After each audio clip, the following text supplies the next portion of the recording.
Good evening. Thank you all for showing up tonight.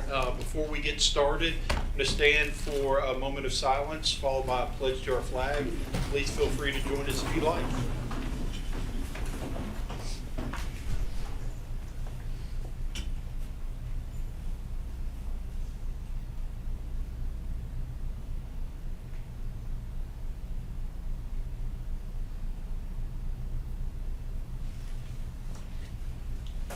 I pledge allegiance To the flag of the United States of America and to the republic for which it stands, one nation, under God, indivisible, with liberty and justice for all.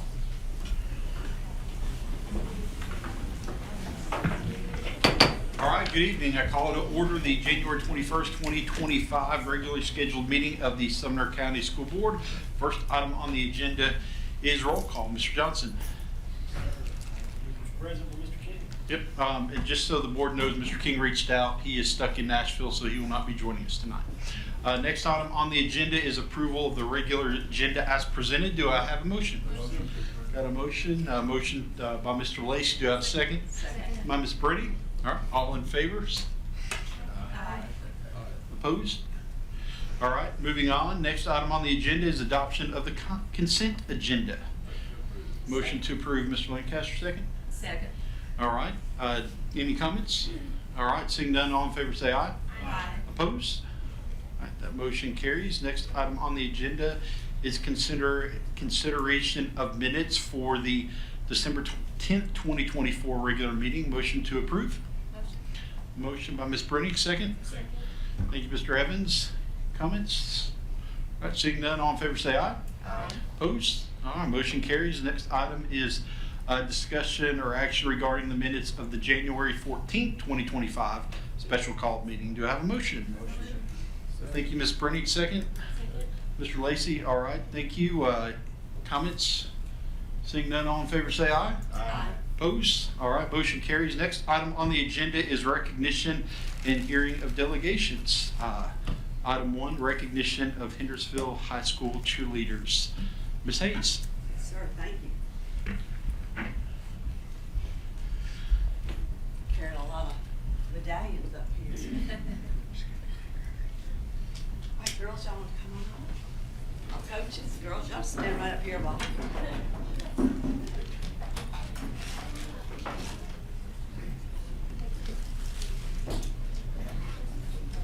Y'all get right up here. We can see your pretty faces.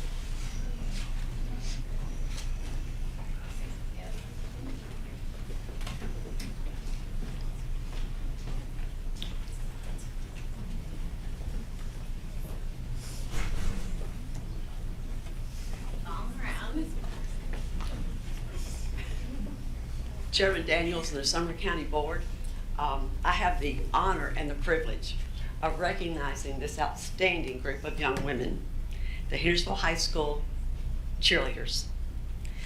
22 cheerleaders make up this phenomenal team. 3 seniors, 5 juniors, 5 sophomores, and 9 freshmen.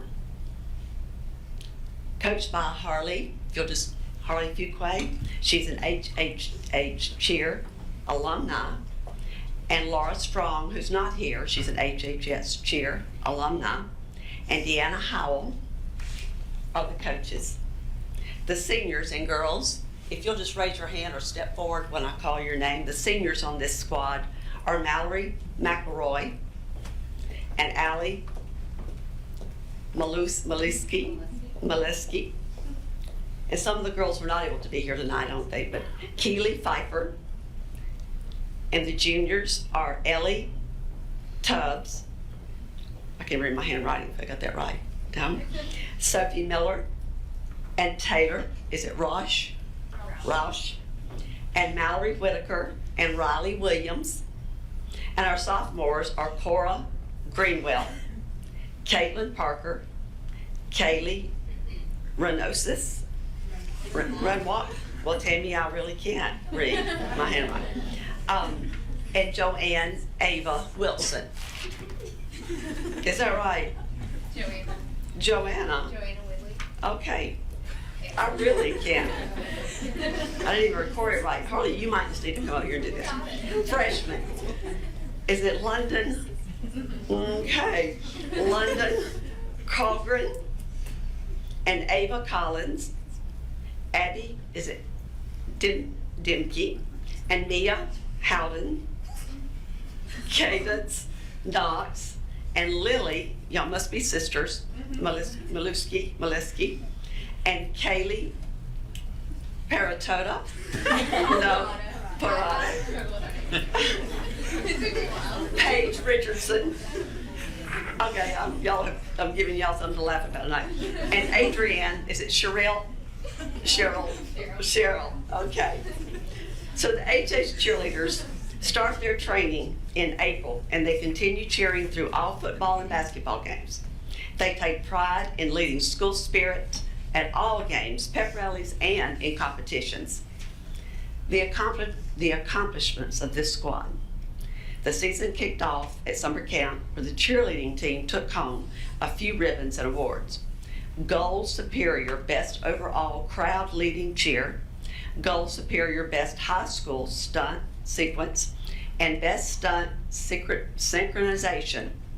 All 8 upperclassmen tried out and were selected as All-American cheerleaders. And that's, all right, all 8 of you step out. If you're here, who won, I won't see you.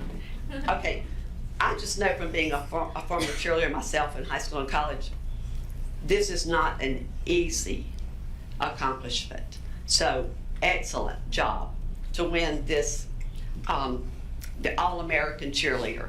It's hard to receive that recognition, so congratulations. Sophomore Kaylee won the Tuck Challenge, and 3 cheerleaders were pinned for being great teammates and recognized by staff.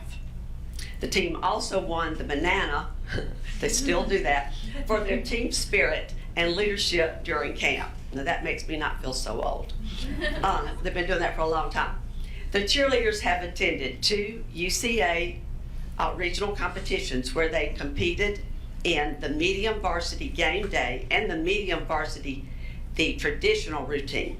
They earned first place at Space Center Regional in both divisions, first in game day and runner-up in the traditional routine at the Tennessee Extreme Regional Competition. This cheerleading team traveled to Knoxville, where they competed in a brand new spirit division with the dance team. And this unique division is the first of its kind, and our Hendersonville High School cheer and dance won the division, earning a state title in the first ever spirit division. Excellent. The following day, they competed in the medium game day division. After an incredible performance, the cheerleaders were announced state champions again. Not only was this the second state title they won that weekend, but it marks the historic 7th state championships title in a row for Hendersonville High School's cheer squad, making it a 7-peat state title. Tells you a lot about the program. Showcasing their long-standing traditions at HHS. It's just the way we roll, right, Harley? Right, the way we roll. So next up, these girls are excited. They will be competing in the Nationals. They'll travel to Orlando, Florida, where I imagine they're going to bring home some medals. They're going to bring home some awards. We're going for the gold, right, girls? Mm-hmm. And they will compete against nearly 100 other teams. So just to rise to the top in the state level, and then the Hendersonville High School cheer program has had national recognitions in the past. And we have cheer squads in this county, many of them, who hold national titles as well. Tells you just a lot. And we just appreciate the investment of the coaches in the lives of these girls. So, congratulations, girls. Harley, I'm going to give you these. These are some the medallions with the Sumner County School, our insignia, and just know that this is a challenge for you just to keep on keeping on and let excellence be your model. The exemplary model of excellence in your life and as you cheer. So thank you. You can pass those out to the girls and the coaches.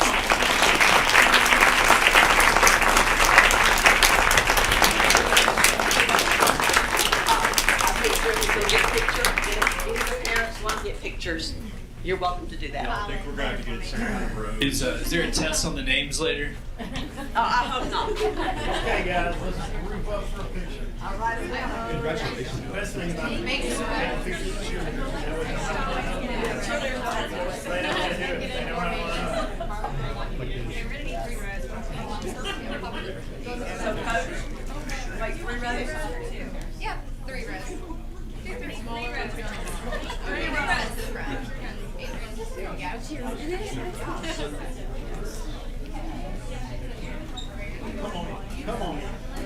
Come on.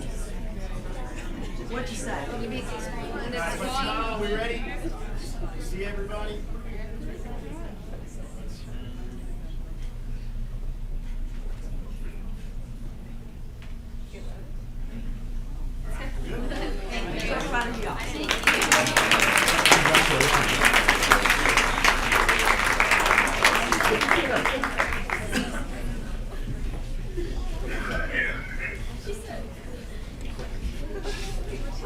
I'm sorry about the pronunciation of names.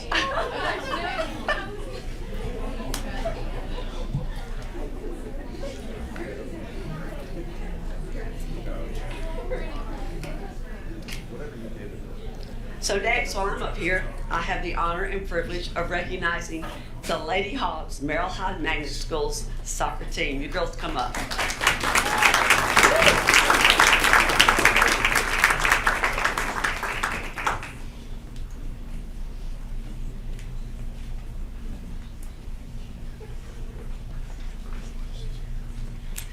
So this outstanding group of young women, the 2024 Merrill Hyde Lady Hogs, had a program high 21-win season. They had 125 goals on the season compared to only 16 allowed. They only gave up 2 goals to Class A opponents all season, and both goals were in the TSSAA state tournament play. The Lady Hogs have appeared in 5 straight TSSAA state championship games, winning 3 of the last 4.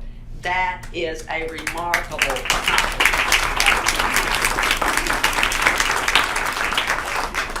Competition's tough. You start getting up to the state level. That's really amazing.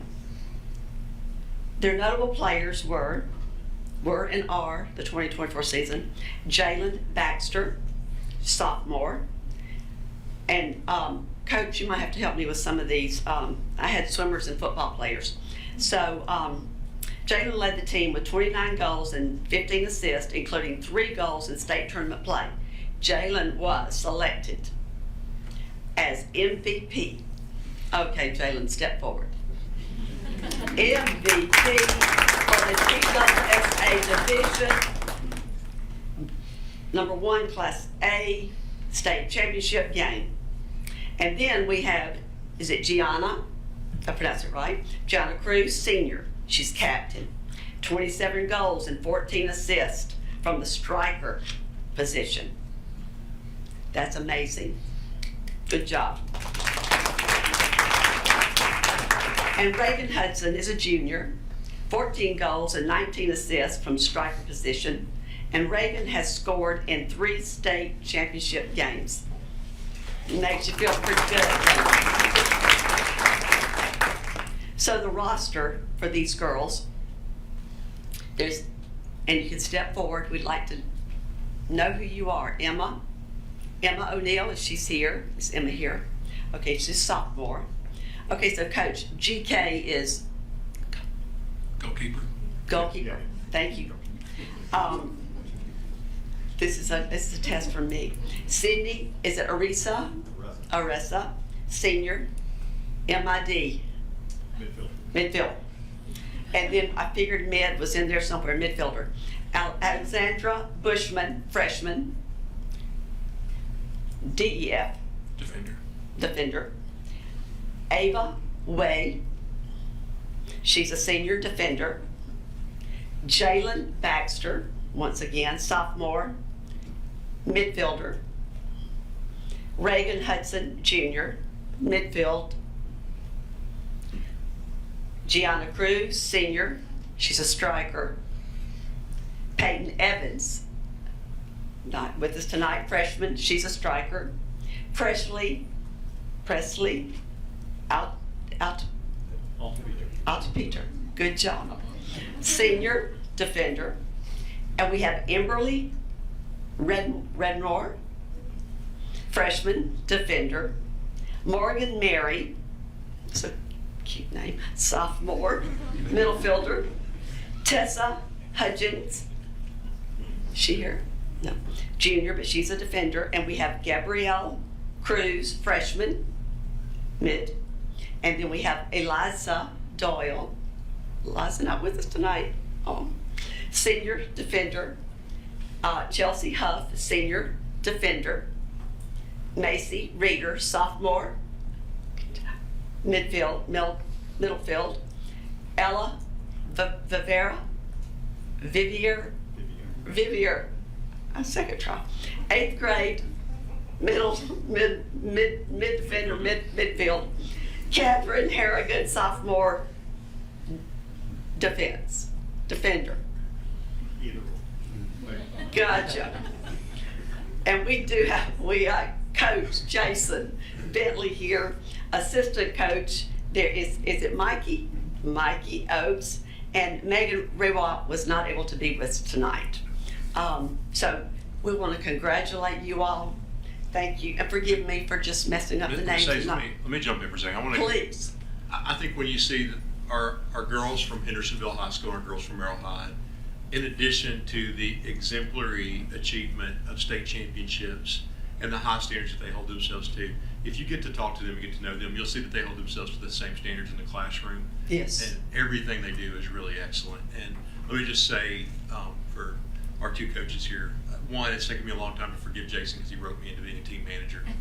I did that for a long time after that. But they've both given years and years to soccer in Sumner County. And if you get to watch them, yes, they want Merrill High to win and compete at everything. But they pull for all the other girls that they've coached through the years at Tennessee United, and it's and again, just preaching character, preaching doing the right thing, playing classy. The same thing for our Hendersonville cheer team, and it's exciting. Like state championships are really exciting. No matter how many you win, Absolutely. you always want one more. But it's also exciting to see the caliber of young women that they're coming to the program. So congratulations and congratulations. We're proud of y'all. You know, Dr. Langford, I was going to speak to that. Just first of all, the investment of these coaches in the lives of their student athletes. Having a dad who's a coach, teacher, principal, I know that they invest in these students. And these student athletes, you will see the excellence in the classroom as well. Having sons, swimmers, and football players, the core characteristics of the discipline and the persevering under pressure, it shows up in your academics as well. It plays out that well as at that place as well. I'm sure most of these girls have wonderful GPAs because that's just who they are. They're disciplined on the field on their sport, and they're also disciplined in the classroom to do the work that's required. So, well done.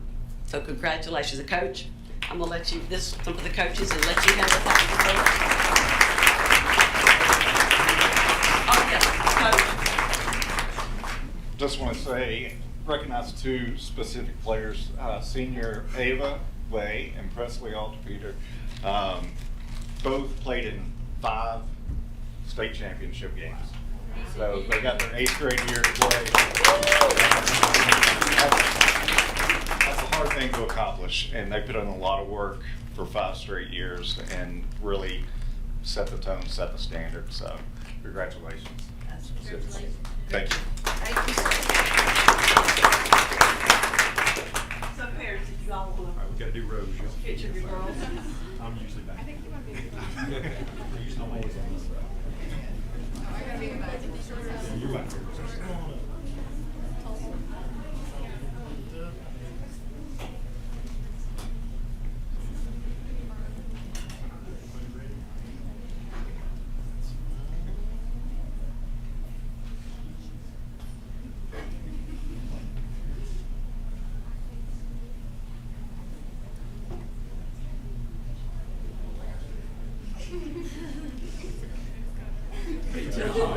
Congratulations, girls.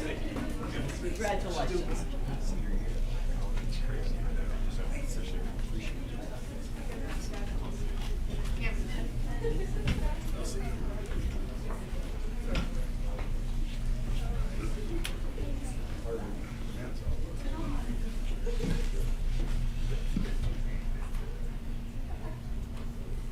So while I'm up here, I have the honor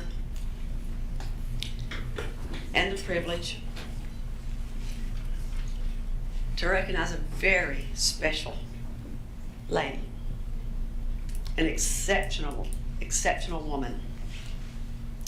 Dr. Langford asked me if I would recognize Frankie Skinner. She Cat said no. Was that your fault? I could hear her like, no, don't do it. Cat, speak now or forever hold your peace. I better hurry. Okay. Frankie Skinner, come up here, girl. Our Chief Academic Officer, Frankie Skinner, who soon will be at the end of this year, Dr. Frankie Skinner. Frankie Skinner was awarded, recognized as the District Administration Leadership Award, where she won one of 6 women in the nation who adhere to this criteria that is unbelievable. This will tell you a lot about Frankie Skinner. The District Leadership Award, they're recognizing women who have exhibited exceptional leadership skills in the education field, inspiring and empowering others to achieve their full potential, resulting in improved student outcomes, increased graduation rates, or enhanced educational opportunities. The criteria for selecting the winners: leadership excellence, recognizing women who've exhibited exceptional leadership skills in the education field, like I said before, inspiring and empowering.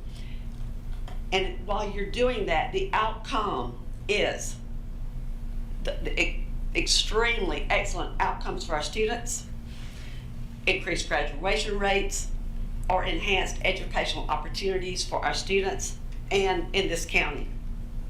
Advocacy and equity, evaluating candidates who have been champions for education, educational equity, advocating for inclusive policies, and promoting opportunities for marginalized student populations. So Dr. Langford hands me this folder, and how do you cut this short? I tried to highlight a few things about Frankie. Frankie Skinner's leadership is characterized by her innovative vision, her personal integrity, and her relentless commitment to student success. She combines instructional expertise with community-driven collaboration, positioning Sumner County Schools as a model of excellence in education in Tennessee and across the nation. Other states look at our state, and other states look at our county, of our exemplary education opportunities that we give our students, and also among our educators. Frankie is invested in both. The greatest testament to Frankie's leadership is that she can engage in the highest levels of strategic work, envisioning what education will look like in a decade, while also seeing the faces of our current students, teachers, and principals.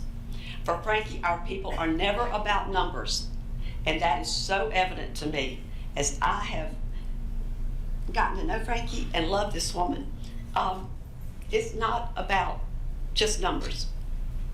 They have faces, names, stories, and are uniquely special. She sees that, and she hears their voices while making decisions that drive the most innovative school district in Tennessee, and that is Sumner County. Gee, that's right.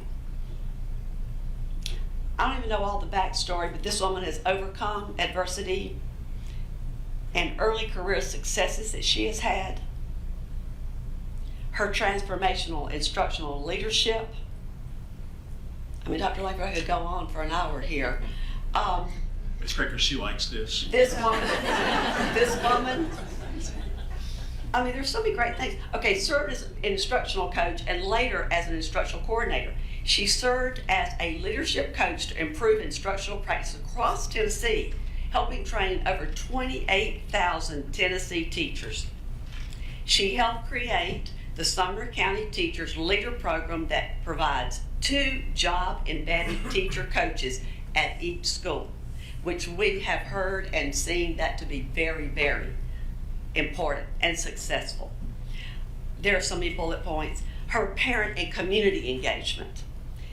Initiated resources and support for parent engagement and empowerment in the Title I schools, leading to national recognition, and that was Oakmont Elementary School. She created Sumner Reads. As parents sitting out here, we know about, and as school board members, this woman created Sumner Reads, providing parents access to books and curriculum with discussion guides and resources. Empowered parents to participate in their children's education. She's a visionary. Identified and addressed the needs to integrate STEM, career technical education, and literacy into a cohesive graduate readiness program. Led a 2023 meeting with over 300 community leaders and 50 school system employees to develop Sumner Ready, a comprehensive career readiness program. She's expanded the opportunities for our students. Leadership attributes that Frankie has demonstrates exceptional integrity, vision, and compassion. Navigates personal and professional challenges with grace and authenticity. Reconnected schools with the community, strengthening trust and a shared vision, and continues to inspire, innovate student-centered approaches to education. Student-based, student-centered approaches to education. She soon will be Dr. Frankie Skinner. She will be finishing her degree, her doctoral degree, in December of 26. Recognized as a national leader in literacy and instructional innovation. We have the best of the best in Sumner County. Right. Right?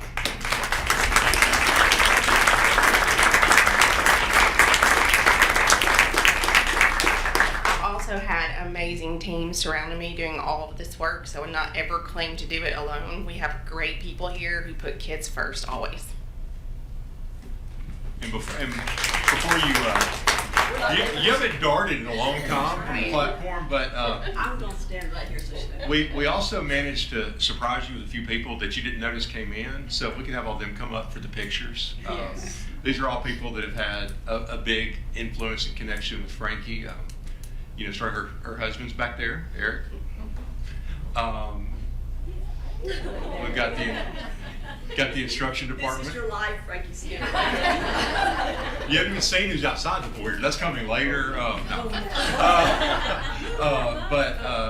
No, and I think, but I think this is testament to what Tammy shared, is that there's people that wanted to come and honor you for the work that you've done, Frankie, and there's stuff on that. There's even more that you've done that we didn't capture. And I think, while she's here, we'll give her a huge shout out too. Vincie wanted to be here tonight. And Vincie retired after a few years in the central office and helping many generations of instruction department leadership thrive and build everything that we've talked about. But I'll just say that it's been, and I would say this about all my team, but we'll say it about Frankie tonight, is having people that not only have vision, that not only have talent, but also look at every child that's not a number, their face, and they have an opportunity to become something so much more than even they see in themselves. And I think we see that in the kids, and I think that many of the people that are out there have been touched by Frankie's leadership, and they would say the same thing. I'm most impressed that I pulled this off without blowing the surprise. I almost blew it like 3 times today. Anyway, Frankie, congratulations. You deserve it. Let's get everybody that came here tonight. Come on up. We'll get a picture.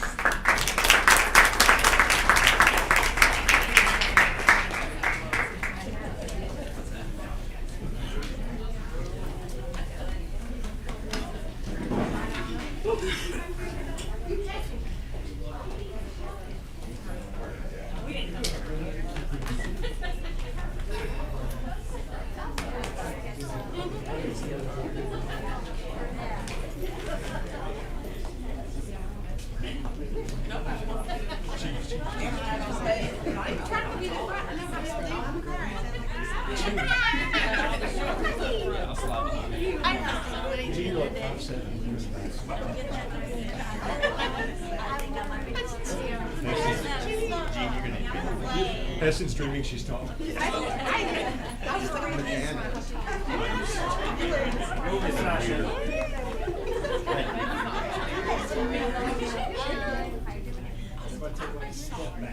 back.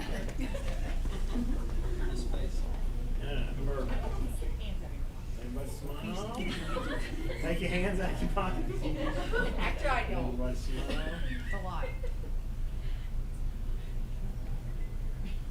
Huh?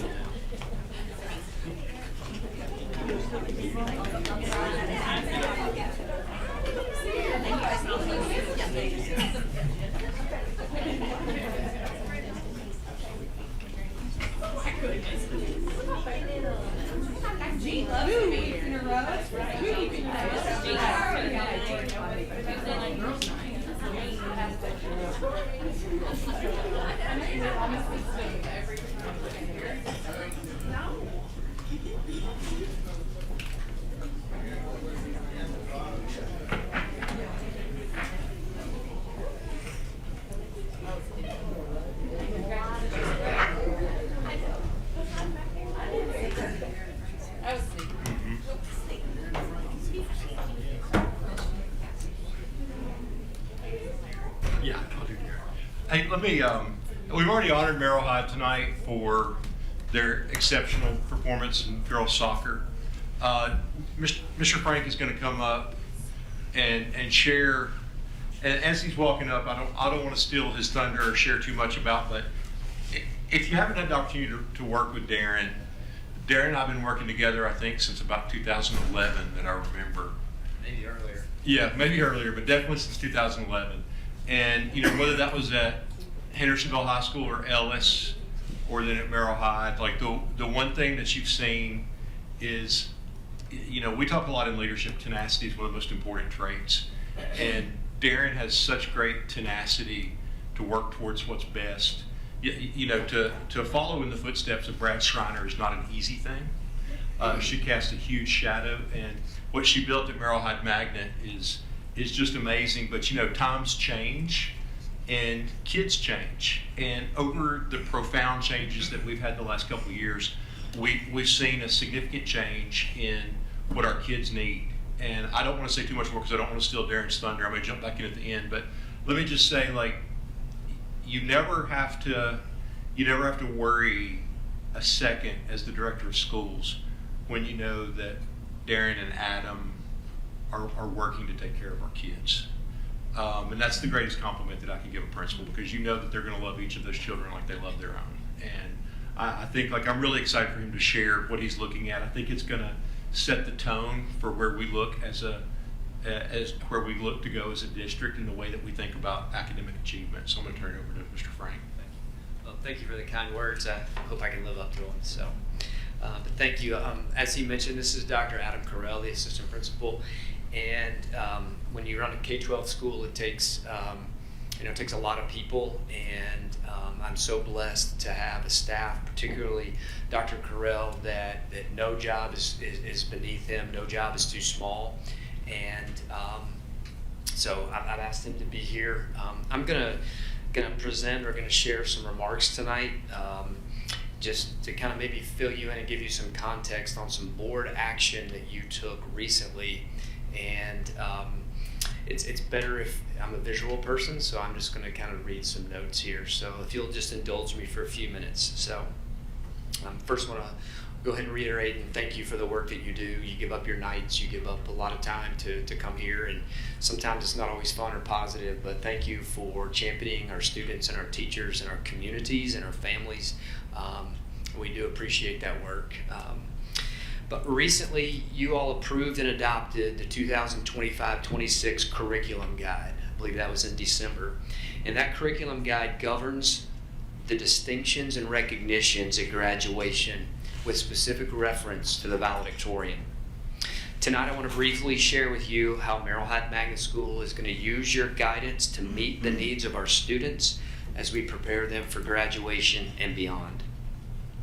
Our vision at Merrill Hyde is we are a unique K-12 learning community that uses the Paideia philosophy of education.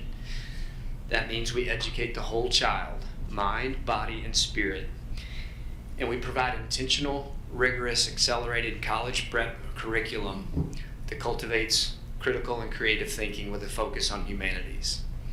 I share that vision because at our core, we want to develop well-rounded students alongside their academic achievements.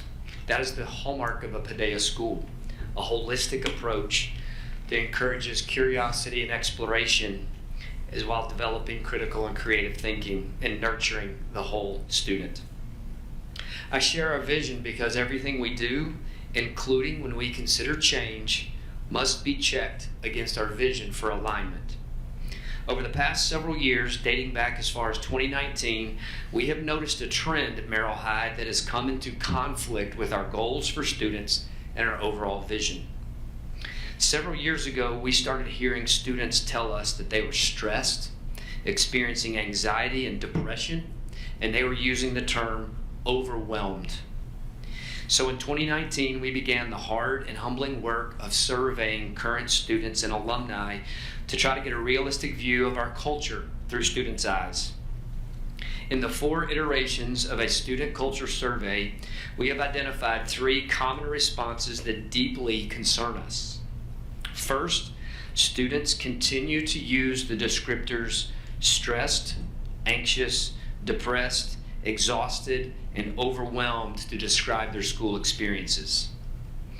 One of the other responses is a largely inaccurate and unrealistic understanding of what it takes to get into college in 2024 and beyond.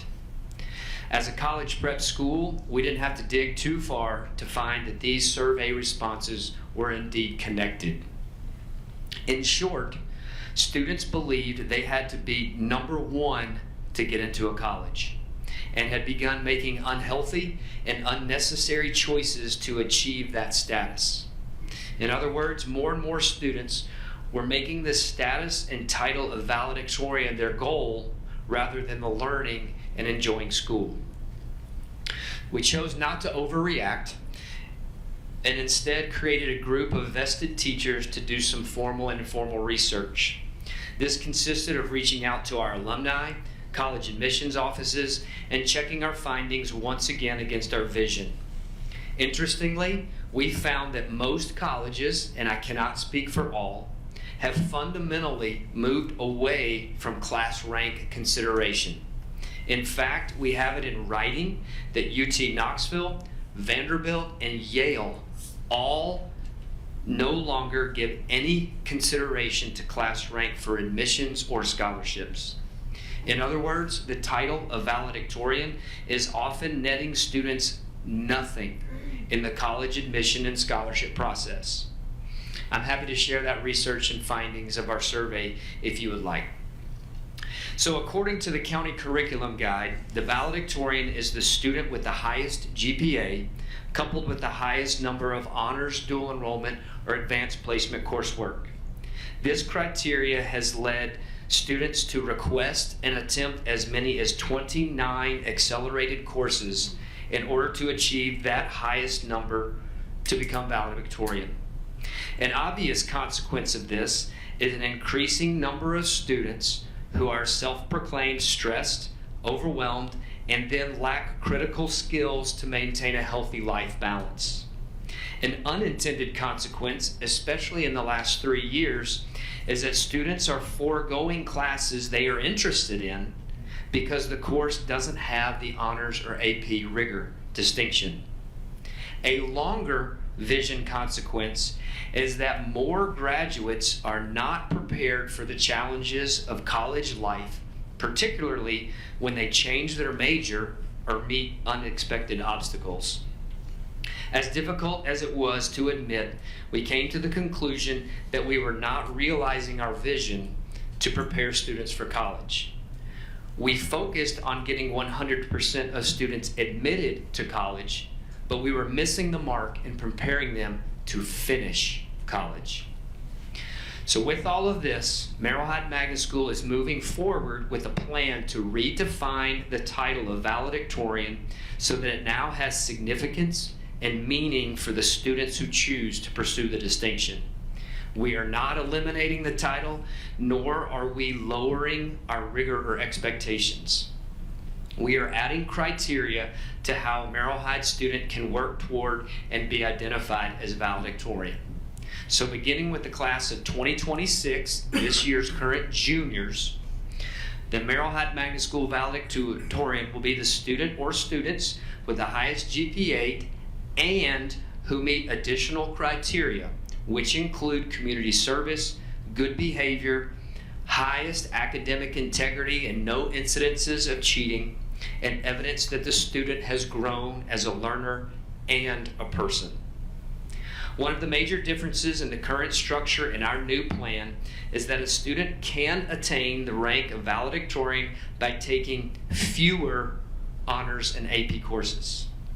This intentionally puts time back into students' schedules each year to pursue classes of high interest, such as additional fine arts, experiential learning, such as senior project or work-based learning internships, and exploration of coursework through CTE pathways.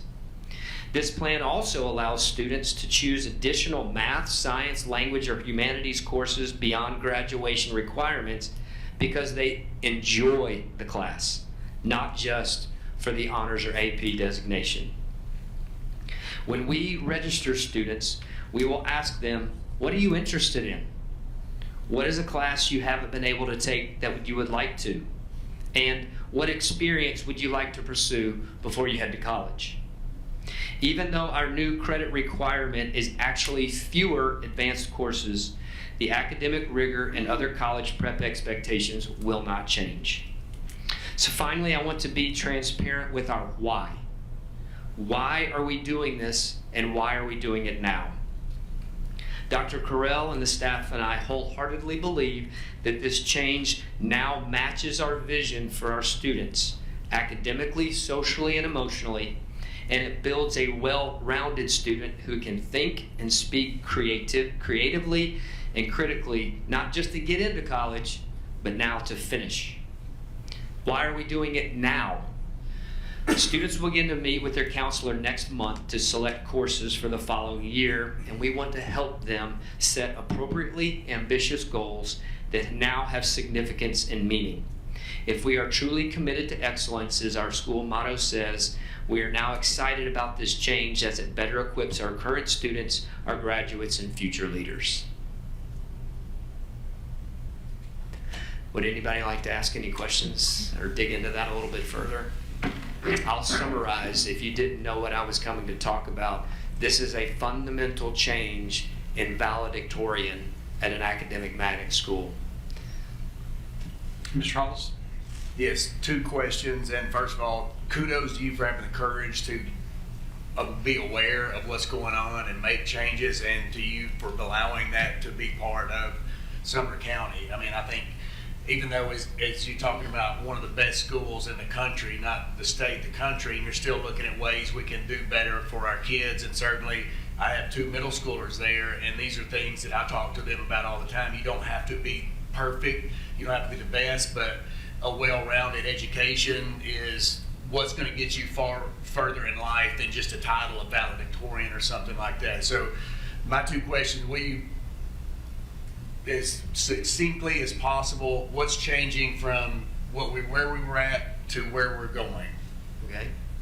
So, And then I'll ask a second real question. briefly, in 4 years in Sumner County, a high school student takes 8 classes a year, 32 credits.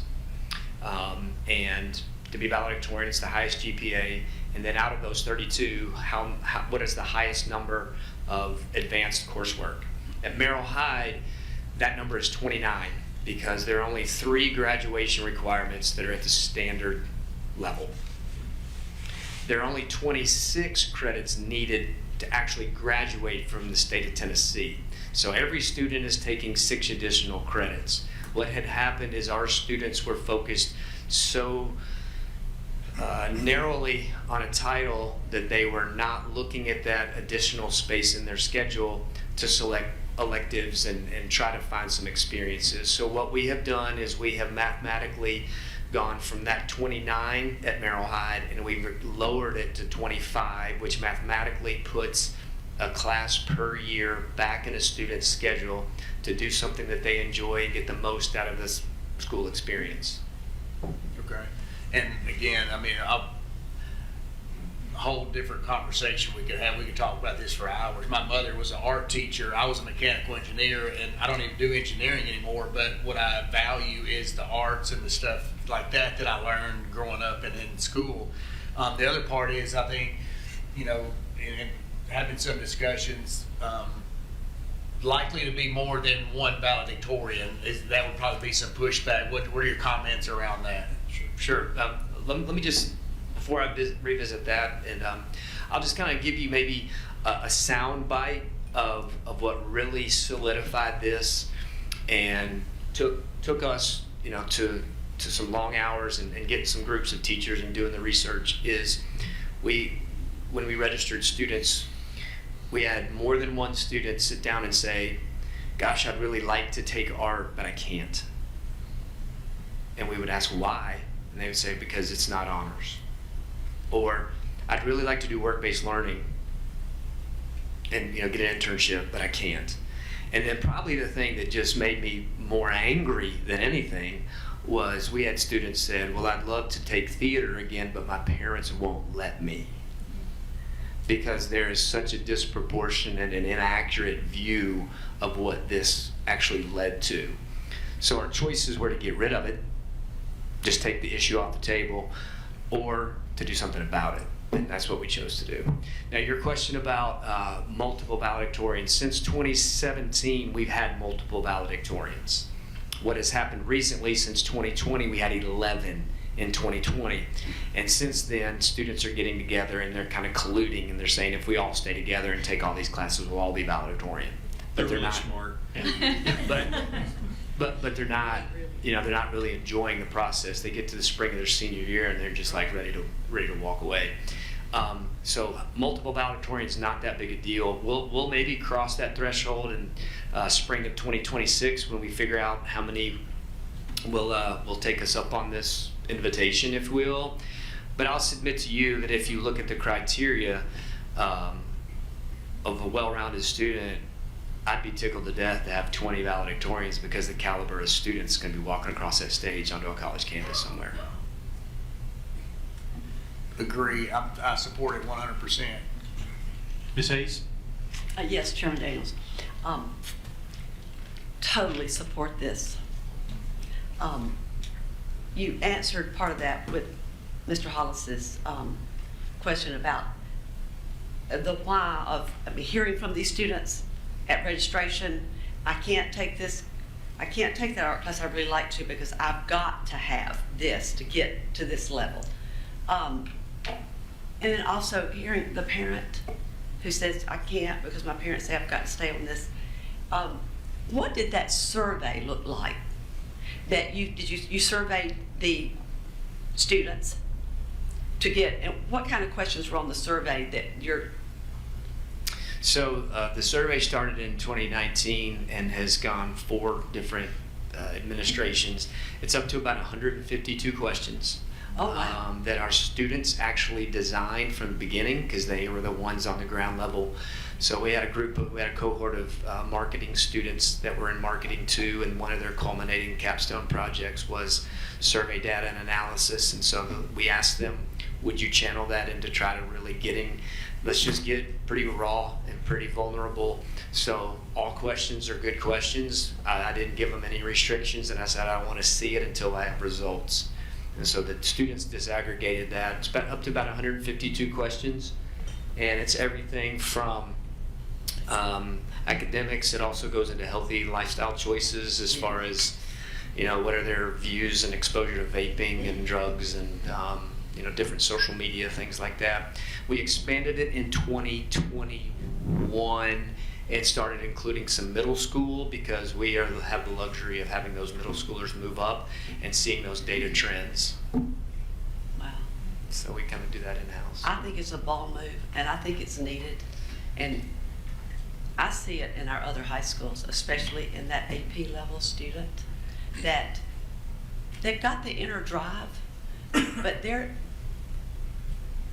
ability at that age, just emotionally, mentally process these, the anxiety, the stress, and some of it's imposed by, it comes from home, but being a firstborn, I'm my own worst enemy. I know that, I put that on me.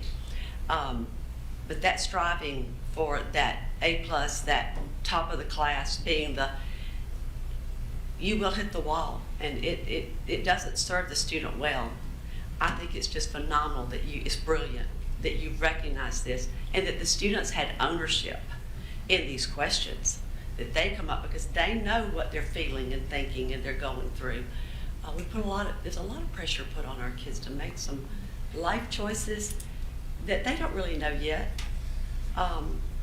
what I want to do, but I'm behind it 100%. I think it's wonderful. Thank you.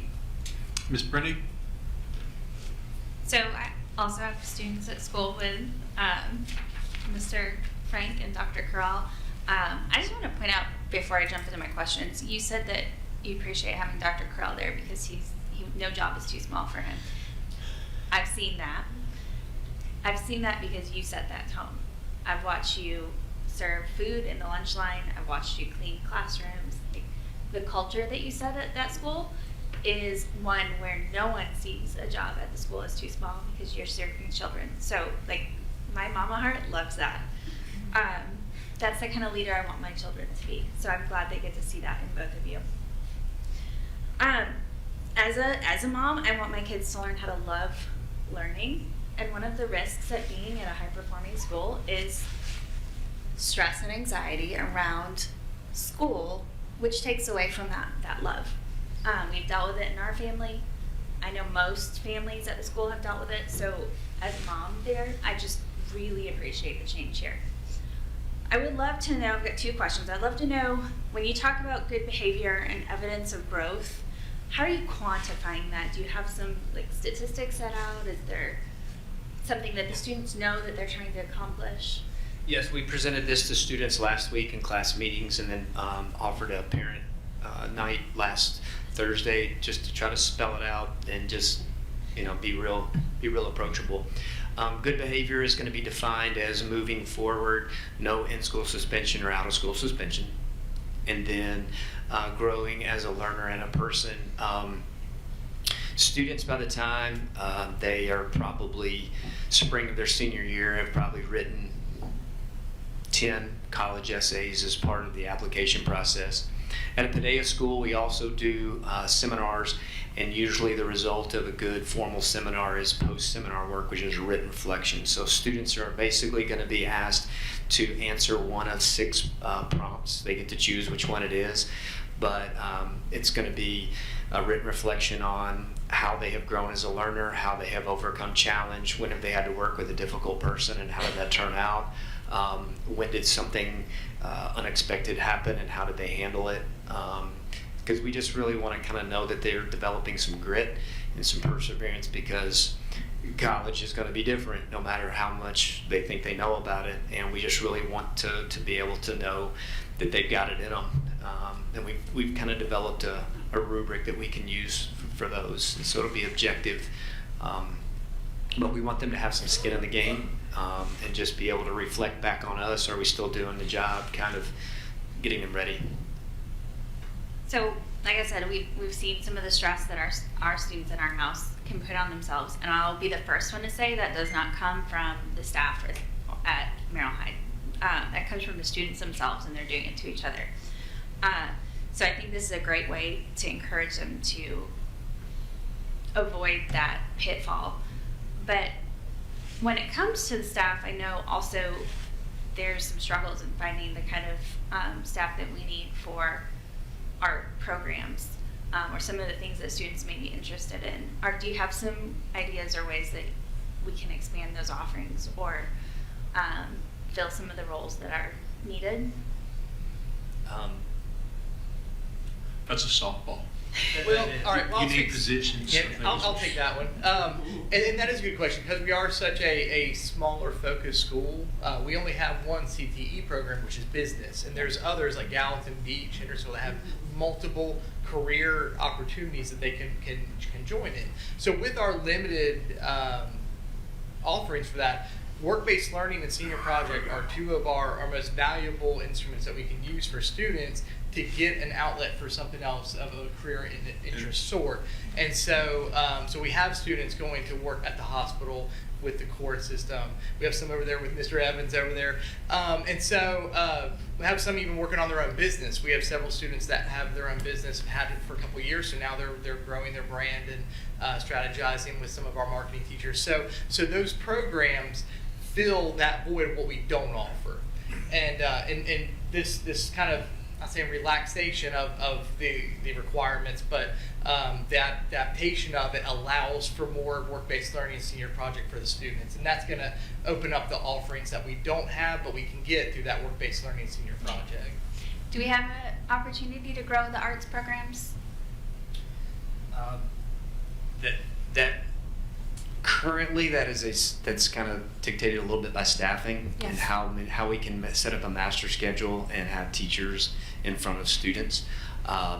So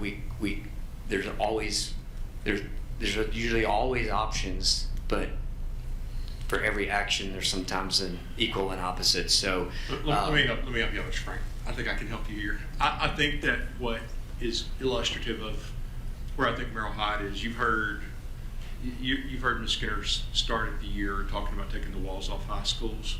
I think what you're going to see is before you weren't going to ever see a child leave Merrill Hyde to take a class somewhere else because it wouldn't count towards dual enrollment or what they have done is given kids the opportunity to open up the world sooner to Merrill Hyde students to be able to participate in programs that we have around the county.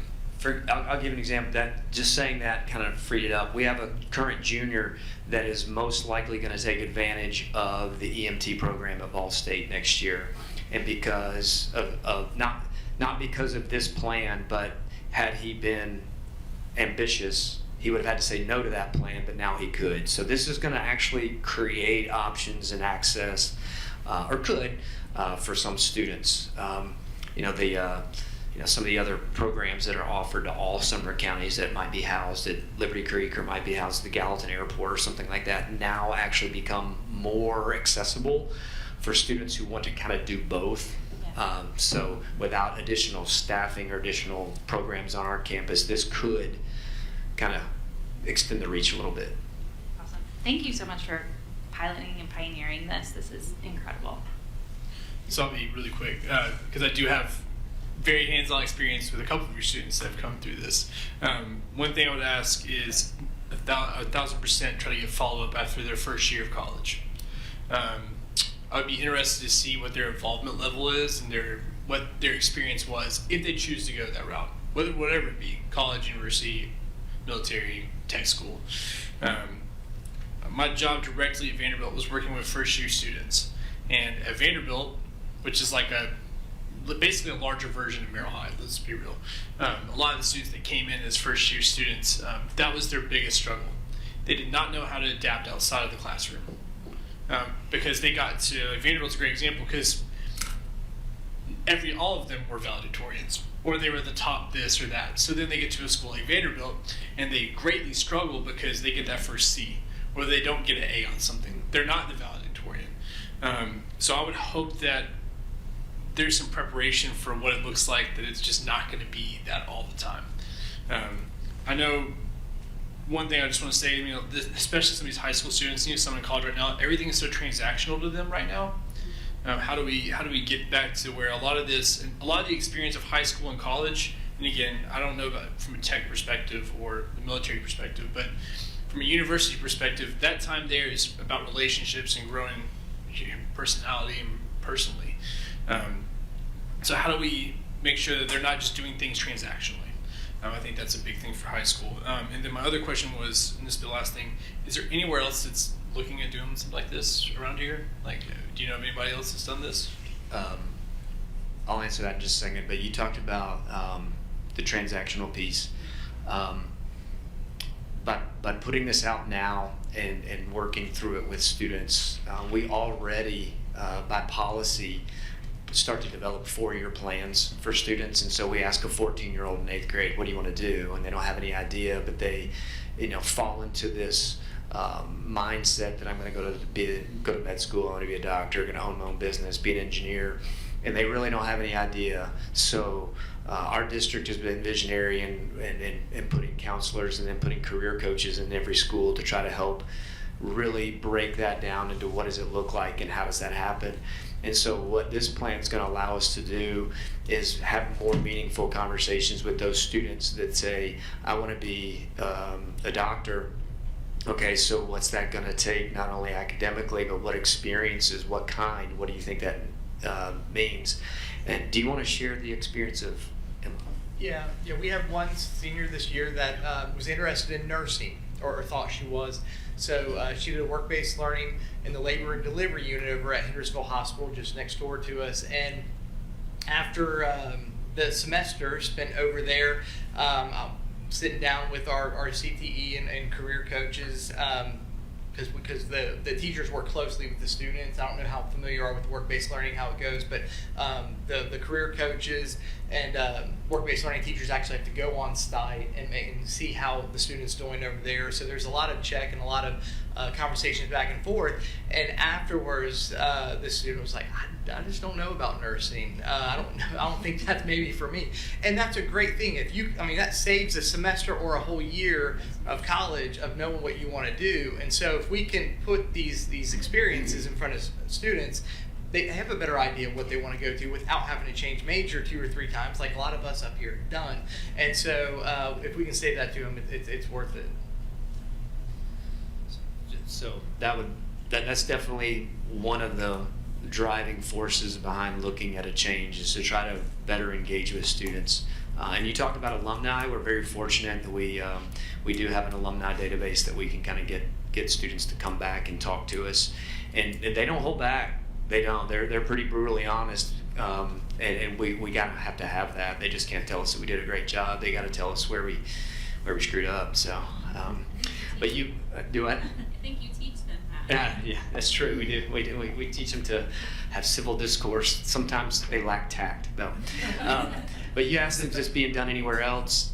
We spend a lot of time. Google can send you down a lot of rabbit holes. I will tell you that we didn't find anything that was as specific as what we've laid out. We did find a lot of other versions, and in my opinion, were extremely, extremely unhealthy. Central Magnet School in Murfreesboro, they break the tie with the highest ACT score. So you start talking about kids in 9th and 10th grade setting up adversaries based on a standardized test. It's devised. They'll send a kid straight to a psychiatrist for meds if you let. I'm sorry. I'm not trying to make light of it, but it's mental health is a real thing. And you mentioned kids doing it to themselves, but then they do it to each other, thinking that it's okay. Our specific plan is this: we lowered the number from a maximum to we're capping it. They can get as many as they want, but we're capping the competitive piece to make room. Second thing is they have to work with the counselor to intentionally pursue at least one credit in an area of interest. And they have to say, I like band and I want to play my instrument again. I'd rather take advanced theater rather than just stop at beginning theater. Or I would like to write for the school newspaper or help produce the school yearbook. So all those standard level courses that were just completely written off now have to become, and we have to say, they're gonna have to articulate that's what they want to do. And then they're gonna have to earn the Tennessee distinction of community service. That's a state level distinction for 80 hours in high school, 10 hours per semester on average. And then the behavior and the integrity piece. So that's kind of our list. But so we haven't found anything else out there. I'm sure there's a bunch of others out there. And let me jump in, because I think that one of those that they've done exceptionally well is you've seen it on the news, like some high performing schools like Merrill Hyde have just dropped the Val-Sal distinction completely. Or they've done things like ACT, the problem is if you set the ACT as the tiebreaker, then in 2 years you're going to come up with another tiebreaker beyond it, because they'll all have 36s on the ACT. And then it'll be, who knows what, but it's all fueling that same. What I love is Merrill Hyde was built on the Paideia concept, which emphasizes things that I think we want to see in all kids. You saw the soccer team up here earlier. There's an expectation, and this is what I love. We talk about developing grit. Obviously, not every kid that goes to Merrill Hyde is an athlete, but they all do something, and you learn as much, from failure as you do from success or just struggle. And I think that that's been great. But the community service, the commitment to citizenship, and being able to find something that you're interested in, I think is incredible. And Darren, you mentioned this. I want to piggyback on what you just said, which I think is another sad thing, is I want to play my instrument again. Mm-hmm. Like, there are kids that are giving up things that they love, they've done their whole lives in this quest to get a valedictorian title that's kind of becomes just an arms race. I think y'all have done, like, if you've ever spent time with them, they don't just come, it's like, they didn't just call and say, for Frankie and me to come out so that we could, shoot the breeze about what we think about valedictorian. I mean, there's like data, survey, thought, staffing, community thought partners, everything put into it to come up with something that, and I'll say this, because I want to hit this too. Sometimes we talk about Merrill Hyde like it's a prison camp, like an academic prison camp. And it is fundamentally not that. If you step foot on Merrill Hyde's campus, those kids love each other, they love the school, they have a very positive and supportive culture. Is it driven? Yes. Is it high achieving? Yes.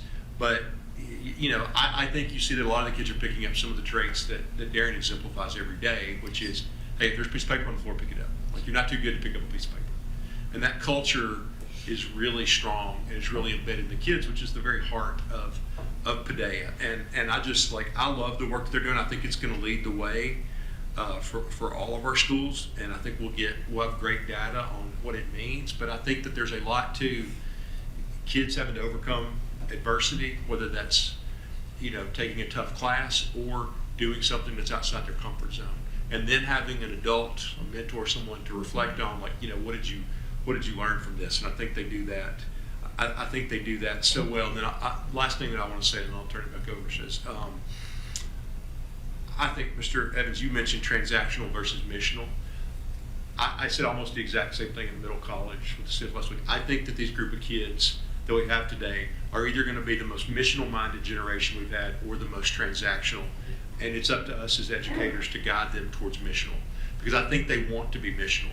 If we had something up here tomorrow at the Family Resource Center and we put it out to our kids, we would have a ton of kids that would come up here and they would be excited to help, right?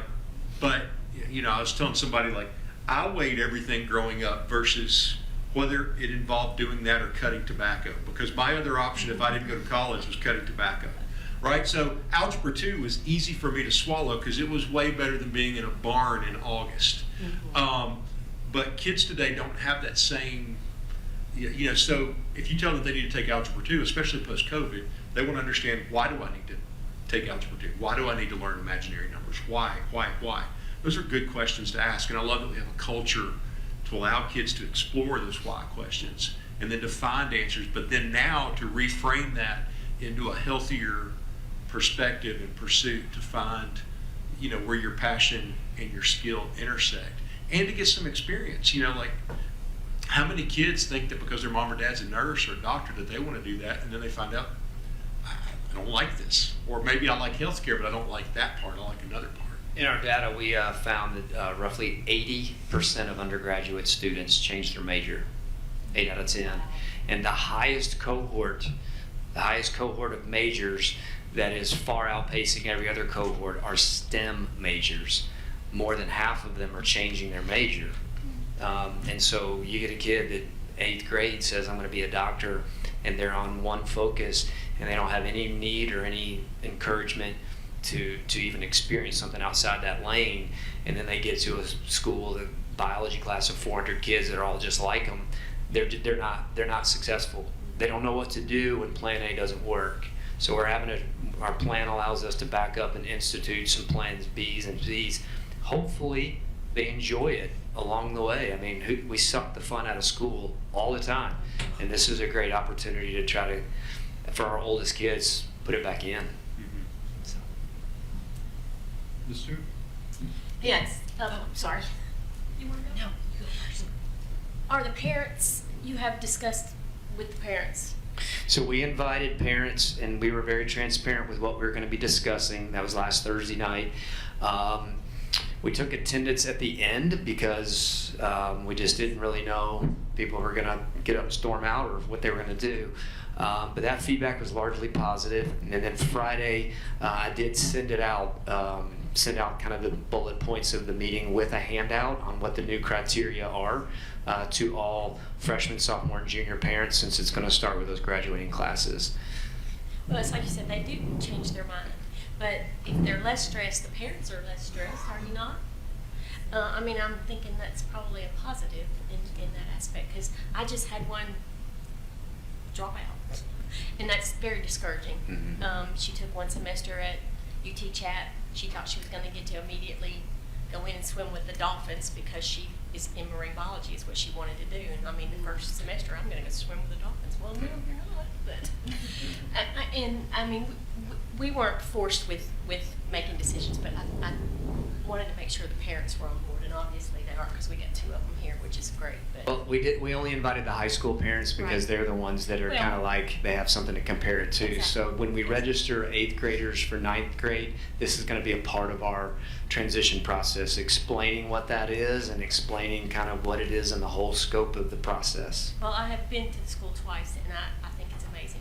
I just Thank think you. the programs that you're doing there, I think it's terribly amazing. So, yes, I'm definitely for anything that's less stressful to teachers, parents, educators, everybody. It's amazing. Thank you. Ms. Barnes?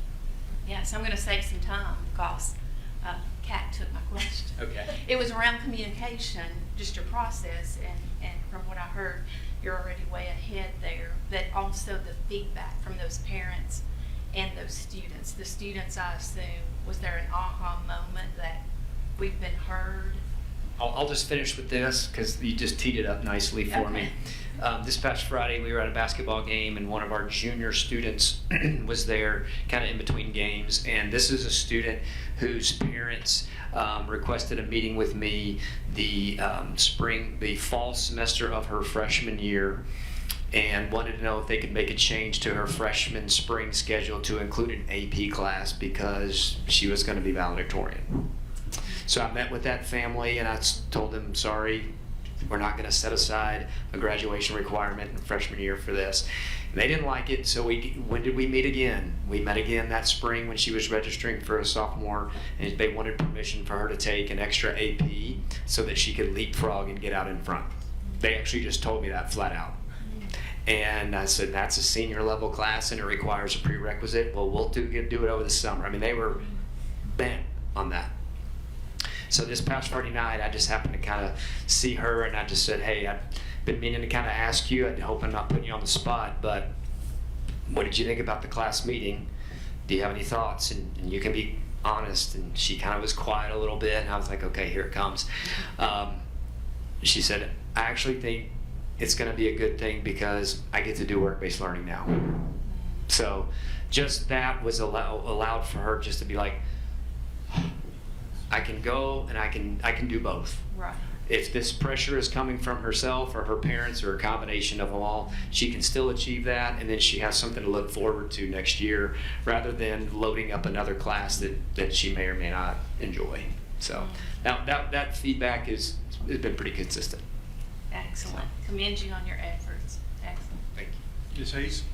Yes, and because I am a visual tactile, is there a way that we could get your bullet point? I would love to have this in a document. Is it something that we can look at and see? It is something that is public to our students and our parents at this point. I can get that to you, but we're in the process of prettying it up so it can go into our own course catalog. And then the way the curriculum guide reads is there's a new bullet point at the bottom that says the principal of each school can work with Dr. Langford and Dr. Skinner to add or amend criteria, and that's what we're leaning into. But I can get you a copy of ours maybe by the end of the week. I would just love to be able to see it and read it. And Okay. Yeah, that can become public now that we've shared it out. When he was being it's named, brilliant. when we went over to celebrate that Darren was being named Principal of the Year for Sumner County, we were getting the picture taken, and it was great because he was dressed up. Like Darren, Christmas decor. yeah, like Christmas decor. Oh, Darren, yeah, I he saw likes lots of things, but being surprised is not one of them. And so he already got through that shock, so they actually had clothes for him to change into to get the pictures taken and everything. Adam shows up with like a suit, and he does this like rapid change of clothes. But then we're sitting there with the elementary behind us, and we were taking a silly picture, so I put rabbit ears on him, and this little second grader grabbed my arm and goes, "We don't do that to Mr. Frank." Yeah, we're back. But yeah. I do have a quick question. I know you talk about stress, especially in a school like yours, the rigor. And you see it at all the other high schools when you start getting into senior year, and even the students that are competing for that valedictorian designation. And this may be more for Ms. Brown. Are we seeing, I know you'd mentioned vaping, because students tend to cope in different ways when they start dealing with that stress. Do we see an increase in vaping supplements, prescription drugs with students that are stressed because of academics and what they're pursuing? Is that something that we've seen, or I don't know if, I'm obviously not asking for names and percentages, but is it something that in your surveys that they, admitted to, that, whether it was Adderall or something like that, that they were trying to do in either high school and now in college to get by?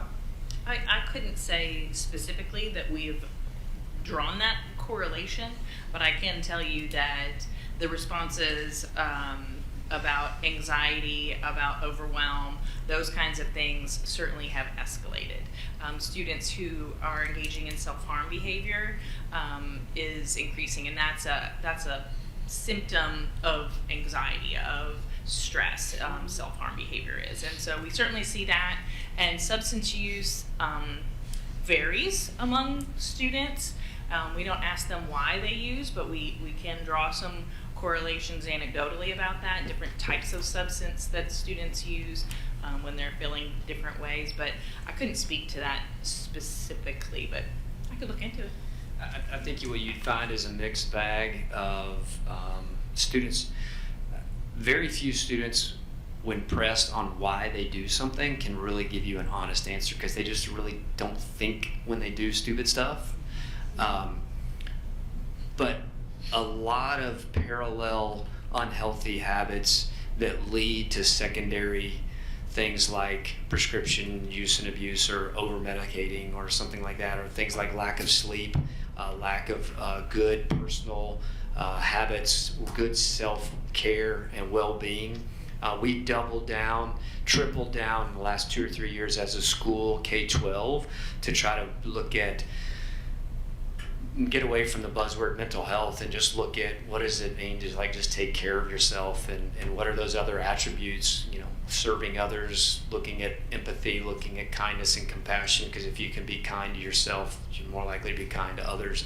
So I think you see a big, strong connection between students that are stressed and aren't sleeping well and aren't eating well, or starting to engage in things that are other unhealthy, and ways to cope or overcome those type of things, which they could be vaping or smoking or drinking or pills or various other things that are out there to grab their attention. Well, and I think you mentioned the transactional, approach to academics, and I think, you see a lot of individuals, in my age with families, struggling with work-life balance. And I think a lot of that probably starts, when you're so focused on the task at hand, it goes from, high school to college to career to family, to where you get so hyper-focused on this that you neglect, as you said, those other things that you enjoy in life. And I think helping our students better develop good habits now, even though they might not realize it at the time, leads to better individuals down the road. Yeah, and let me jump in because Mr. Frank is very humble. They did, I think it was 2 years ago now, they weren't happy with where the culture was headed.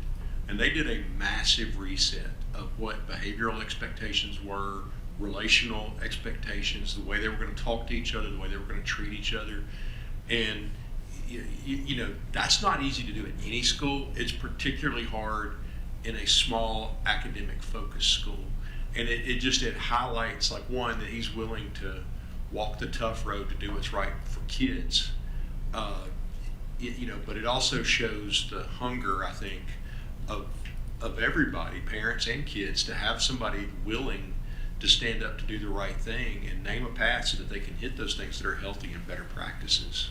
Because all the students love him, despite the hard line that is drawn and the expectation that is drawn.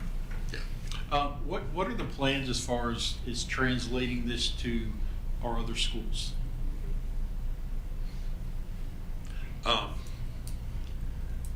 I think that, where we are is it'll look a little different in a traditional high school, right? I agree with Ms. Hayes that you're seeing this.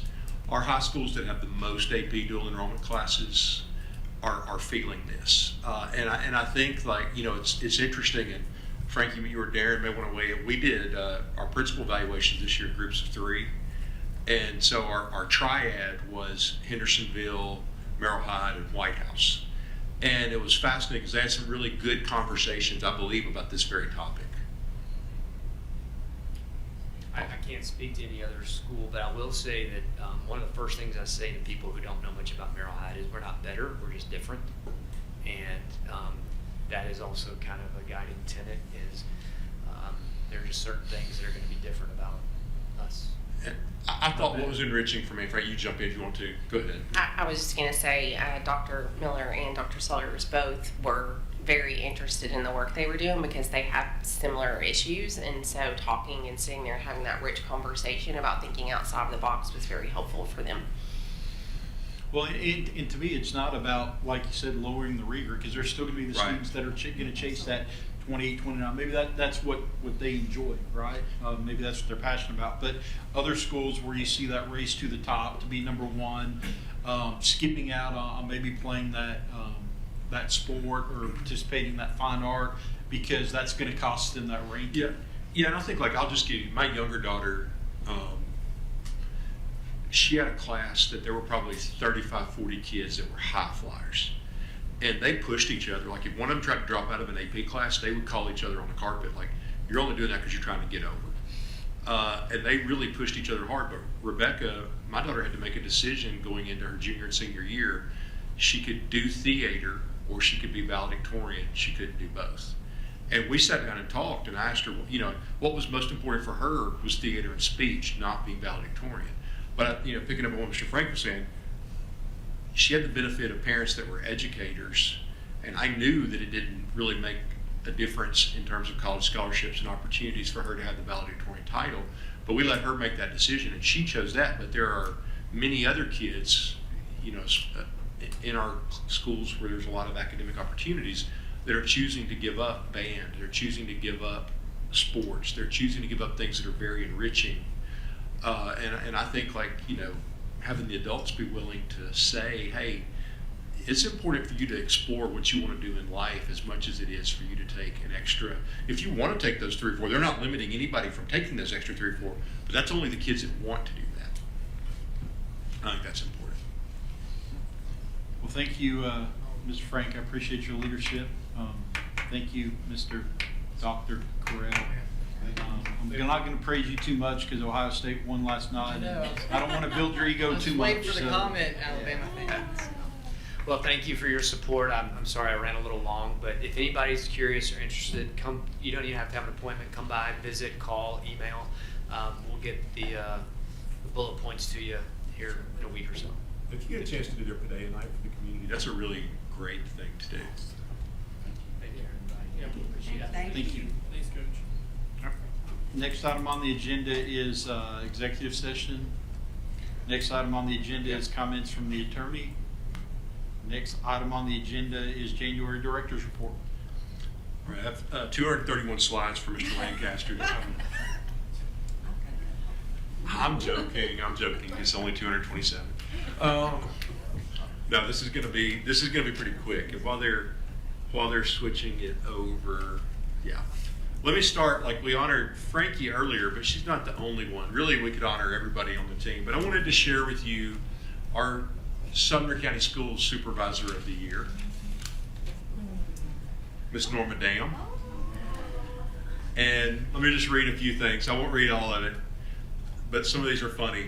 A person in her department, Karen Craighead, who's amazing, also has a profound sense of humor, wrote this. And you know, if you know Karen, she's a huge fan of Smokey and the Bandit, 1970s music and sitcoms. So there's going to be a little bit of this reflected in this reflection. Even the State Department struggles choosing to call her Director Dan or Miss Norma instead of Miss Dam. This year, last year, and for many years, Norma has shown her legal expertise. From working through hot situations in special ed to helping policy writing that happens at the district level, Norma knows the law. She can flip to a page for an answer in the Tennessee Code Annotated faster than Hughes and Coleman Law Firm. Norma's legal guidance has kept many people out of hot water and keeps students in the forefront of the guidance. Norma is a strong supporter of making sure students get educated in their least restrictive environment, most especially from regular ed teachers who are experts in their fields. Being a strong supporter of the least restrictive environment goes way back to when she was the first to bring the concept of inclusion to Sumner County. Ask her about her days at Lakeside Park working with Opal Poe and Louise Smith to bring about what would be an incredibly impactful change to the landscape of SPED in Sumner County. Over the last several years, Norma has worked to try to get a CDC program in as many schools as possible, not to create more classes, but to make sure that students get to go to school with their neighborhood peers. And if you ever see our CDC classes, they are the center of our school communities. And if you go to Special Olympics, it's really amazing. One of mine and Norma's most famous encounters is my first year as an assistant principal. I went over mid-year, so I didn't know all the rules of being an AP, but I was put in charge of Special Olympics with no guidance. So I took our entire special ed department, like kids with reading disabilities and everything. Like we rolled in like the Soviets in 1980. Like we won everything. And I got a stern talking to from Norma about who to bring, and we fixed that the next year. As the recipient of the GOAT Award for knowing how to whip through Tyler and take care of personnel actions and figure out what some of the buttons really do, she has continued to amaze HR with her sassy skills as she handles the constant assistant and teacher changes that happen every week. This means piecing together info from school admin, supervisors, teachers or assistants, HR and finance. She is a problem solver. Norma supports her team in their efforts to keep up with continuous changes and requirements from the state. Digging into data to debate with the state is one of her many talents. Sometimes they call her things other than Miss Norma. It's not talked about much, but Norma really does have a big heart. You don't spend 42 years in the field of special education advocating for students with special needs without having a big heart. Sure, her language can be colorful, and the arms may be flying around in the air while she walks at a fast pace down the hallway, but it's because she wants the right thing to be done for kids. That's the bottom line. And y'all, when Norma started in SPED, generally what most special education programs were done in the nation was to remove those kids from the gen ed population and keep them out of sight. What Norma has done over her career, for all the great things that we've done in Sumner County, we've had someone leading special education that's had the same heart and the same vision and the same drive for our special education students. And she has the utmost of tenacity. She has the utmost of my respect, and so thankful for Norma and the work that she does every day.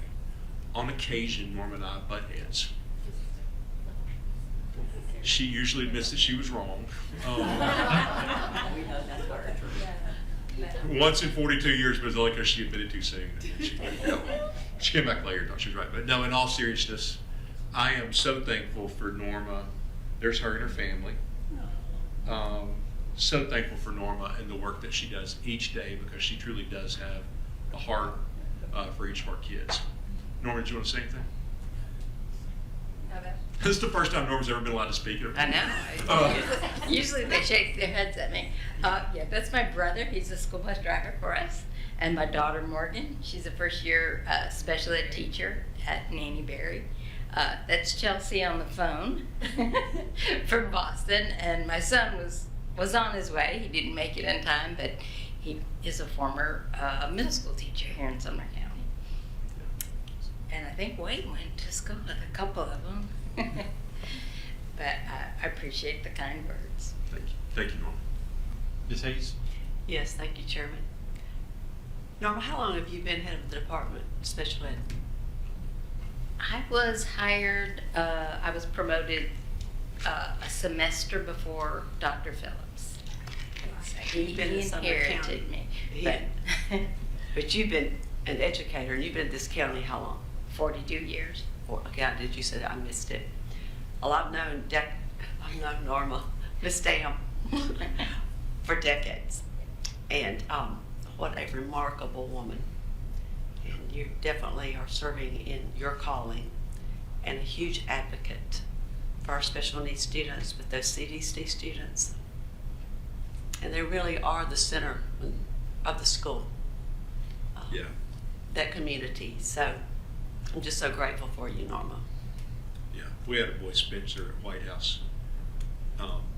He would sing Christmas carols all year, and he was amazing. When he turned 21, he had his IP meeting, his last IP meeting at White House, and they asked him, when his dad was a firefighter at Metro, and they asked him what he was going to do, because me and my dad are going to share a bill. But when Spencer turned 22 and had to leave us, like, I tried to find ways I could get him to come back, because he brought such joy, not just to me, but to the entire school. And I think, like, if you get to see our kids and the way, you know, the programs that they've set up, we had a peer buddy program, and, you know, we've had so many CDC teachers that got their start in middle school working as peer buddies. And it just phenomenal work across the board. And I'll say I really appreciate, we went through a bad time last year in having a teacher shortage, and this teacher shortage is hard on every district across this nation in filling these needed positions, and it has been a great impact, the support I got from you guys last year. Yeah, thank you, Norma.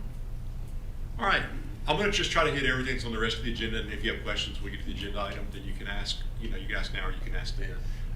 We closed last week, Todd, on TCAP Portland. Yes.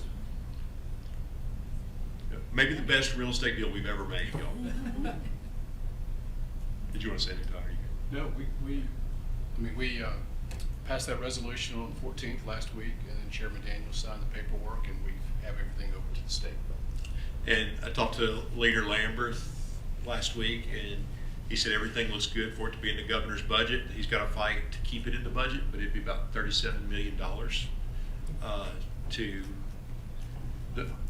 tell you the funny thing is Mr. Howell had asked if he could get a new sign for the TCAT. And I told him, we're going to have to hold on the sign, but I think you're going to get about $37 million addition on the front, so I think you'll come out a little.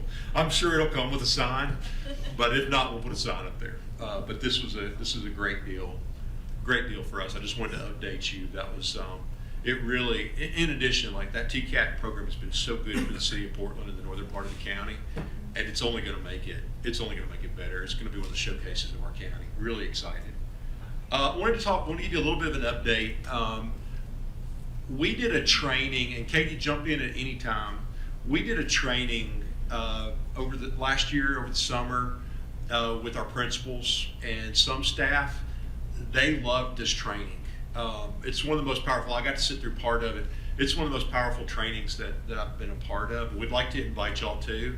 But one of the feedback that we got from principals after is that they would love for their staff to see this. It's a comprehensive 3-hour training session focusing on proactive measures to ensure a secure environment for students and staff.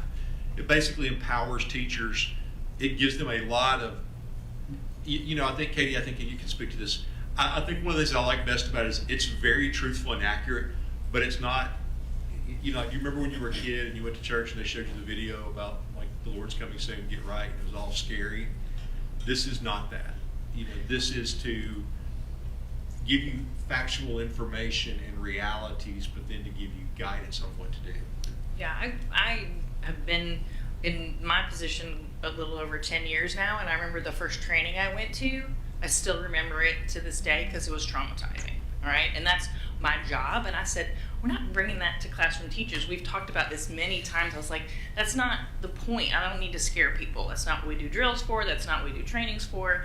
This is the first training that I have attended that is about preventing and responding to violence in schools that made me feel safer, that made me feel more equipped, that gave the people left with confidence. And that is what we want to do for teachers. Administrators said that it's the best thing that they've seen. We had a group of teachers where we offered it as an optional training just to see how people stomached it, because I realize that my view is skewed because I see this stuff all the time. So I wanted to see what everybody else thought about it, and they loved it. We've done a full day training, an actual 6-hour course where we learned like physical holds and things like that, and my staff loved to learn how to possibly choke me and make me go unconscious, which we don't practice regularly. But this is only a 3-hour session, so there will be no hands-on. However, they will be taught those techniques, but they won't get to actually demonstrate. But it's all the things from trauma first aid, from how to save a person's life when they have a wound, a catastrophic wound. It's also about just simple things that they can do in the spaces that they're in. And it's useful information whether you're a teacher in a classroom or you're a parent in a grocery store. They go through a lot of incidences that we're all very well familiar with, and look at what's happening in that circumstance. What's the public doing, and what's the response happening, and what's the best response? What's the safest thing to do in those situations? They look at a lot of different scenarios. So it is very real, it's very graphic, but at the end when you leave, you feel like, oh, I can handle that. And that's what I want our teachers to feel like when they're in that classroom with our kids. And so we're excited to bring this. It's a big investment for our district.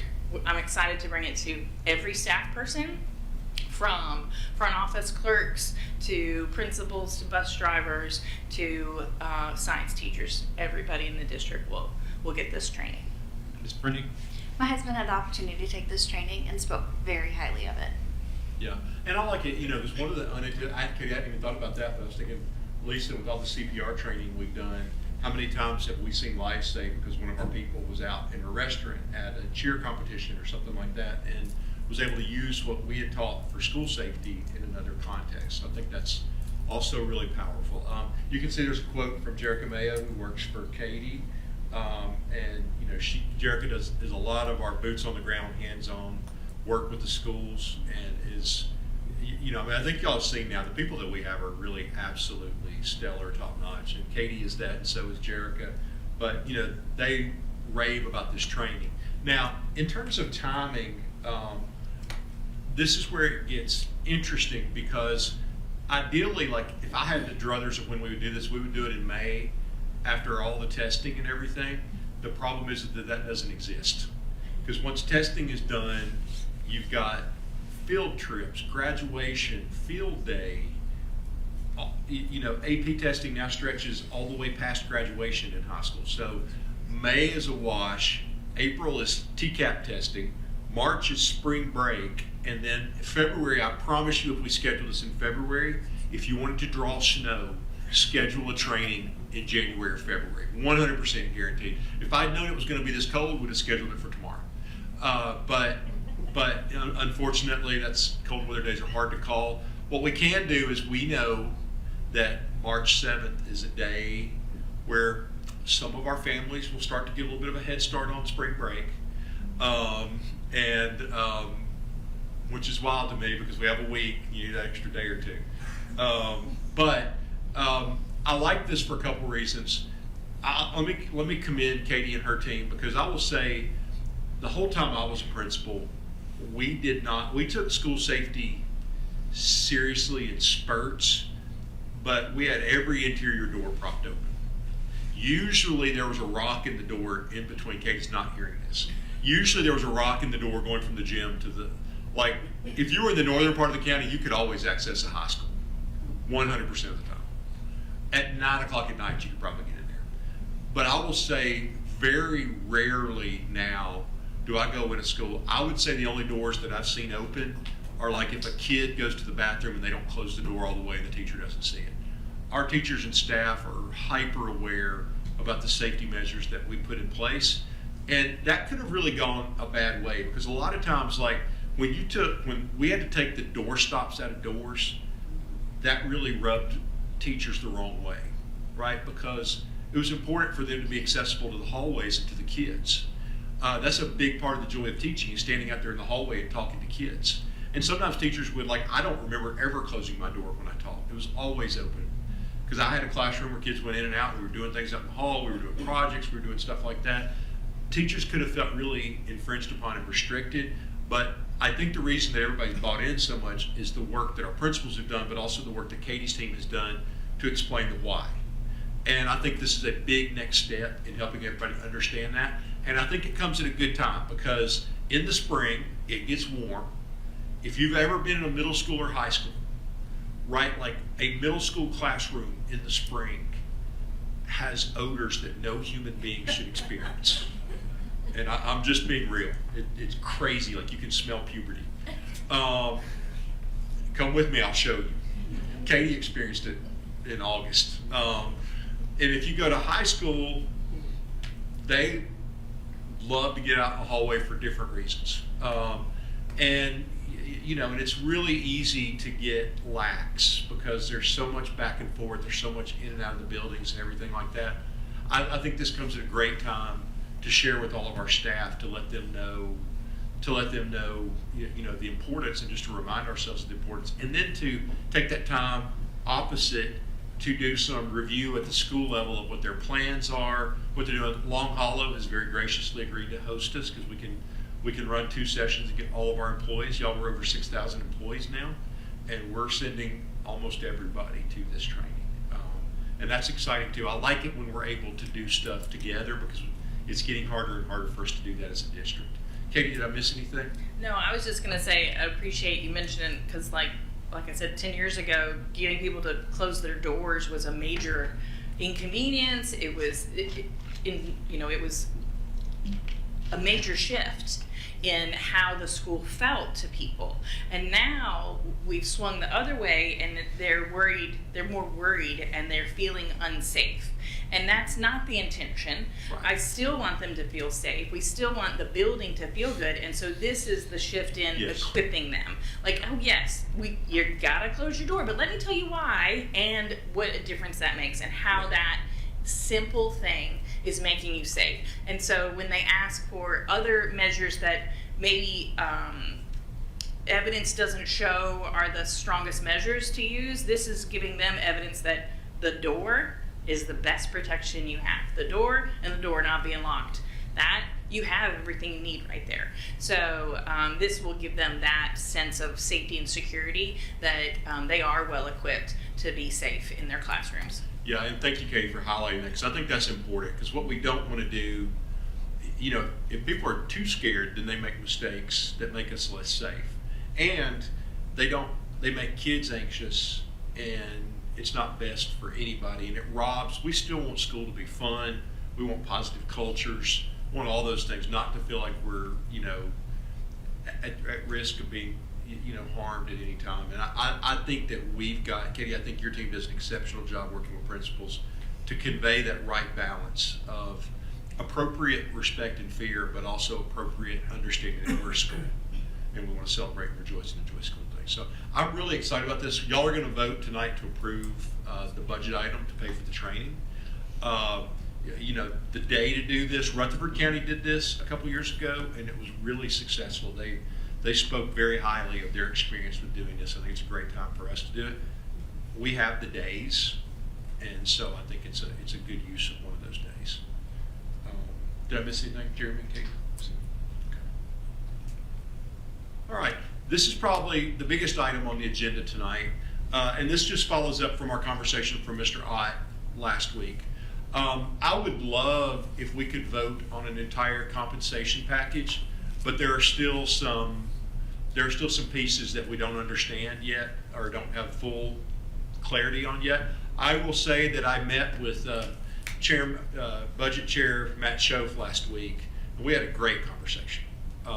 They are going to give us revenue projections in February, March, and April. So that's going to go a long way for Ms. Brown and her team to be able to project where we're going to be. So that's going to help tremendously. You know, we'll get to see the governor's budget soon, and we'll get a kind of a picture of what we're going to get. TISA will be the last piece to fall in place. Unfortunately, that's the largest piece.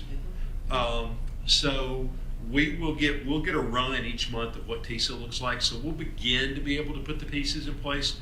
But understand, like last year, we had a $1.3 million swing in the 11th hour. So we have to have some room to cover that. So what I would like to recommend, we have a very tight window to recruit teachers. You know, Ms. Dan mentioned a minute ago the struggles that we've had getting SPED teachers over the last couple of years. Honestly, I can tell you over my career in education, in 2011, when I became an assistant principal, if we had a teaching job open at White House Middle School, we would usually get between 40 and 60 applications for each job. Those days are gone. And we didn't get 40 to 60 great applications through the time. We got 40 to 60 applications. We had at least 10 to 12 really good candidates for each job. Those days are gone. The hiring season for teachers has compressed into about 6 weeks starting in March. And what's happening is every county is jockeying because we're competing for fewer and fewer people. So being able to have us vote, or have the board vote and approve going to 50,500 puts us up near the top of Middle Tennessee in pay, as Mr. Ott shared last time. It also gives us the ability to go out and recruit that a starting teacher in Sumner County will make 50,500. A starting SPED teacher will start at 60,500. That's a powerful incentive for us to hit the recruiting window. We feel confident that we'll have the money to be able to do that.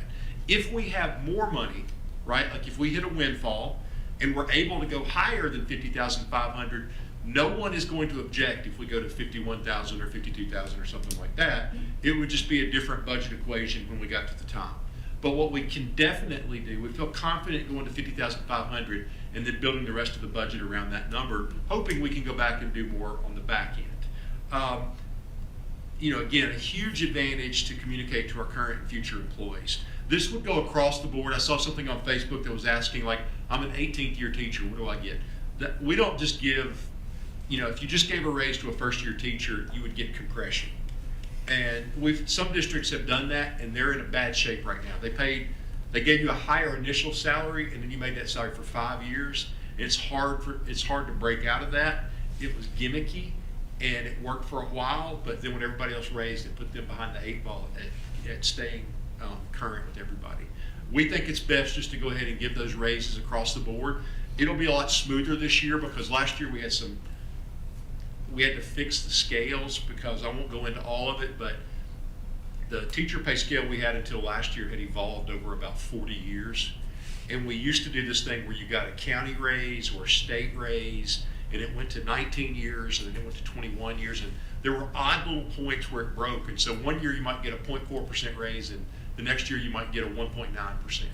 And we smoothed all that out last year, so now everybody will see pretty consistently similar raise across the board. It'll be fairer, it's easier to project, and it's easier to understand if you're an employee. Ms. Brown and her team, Mr. Ott and his team, did a fantastic job of doing that work last year and this year.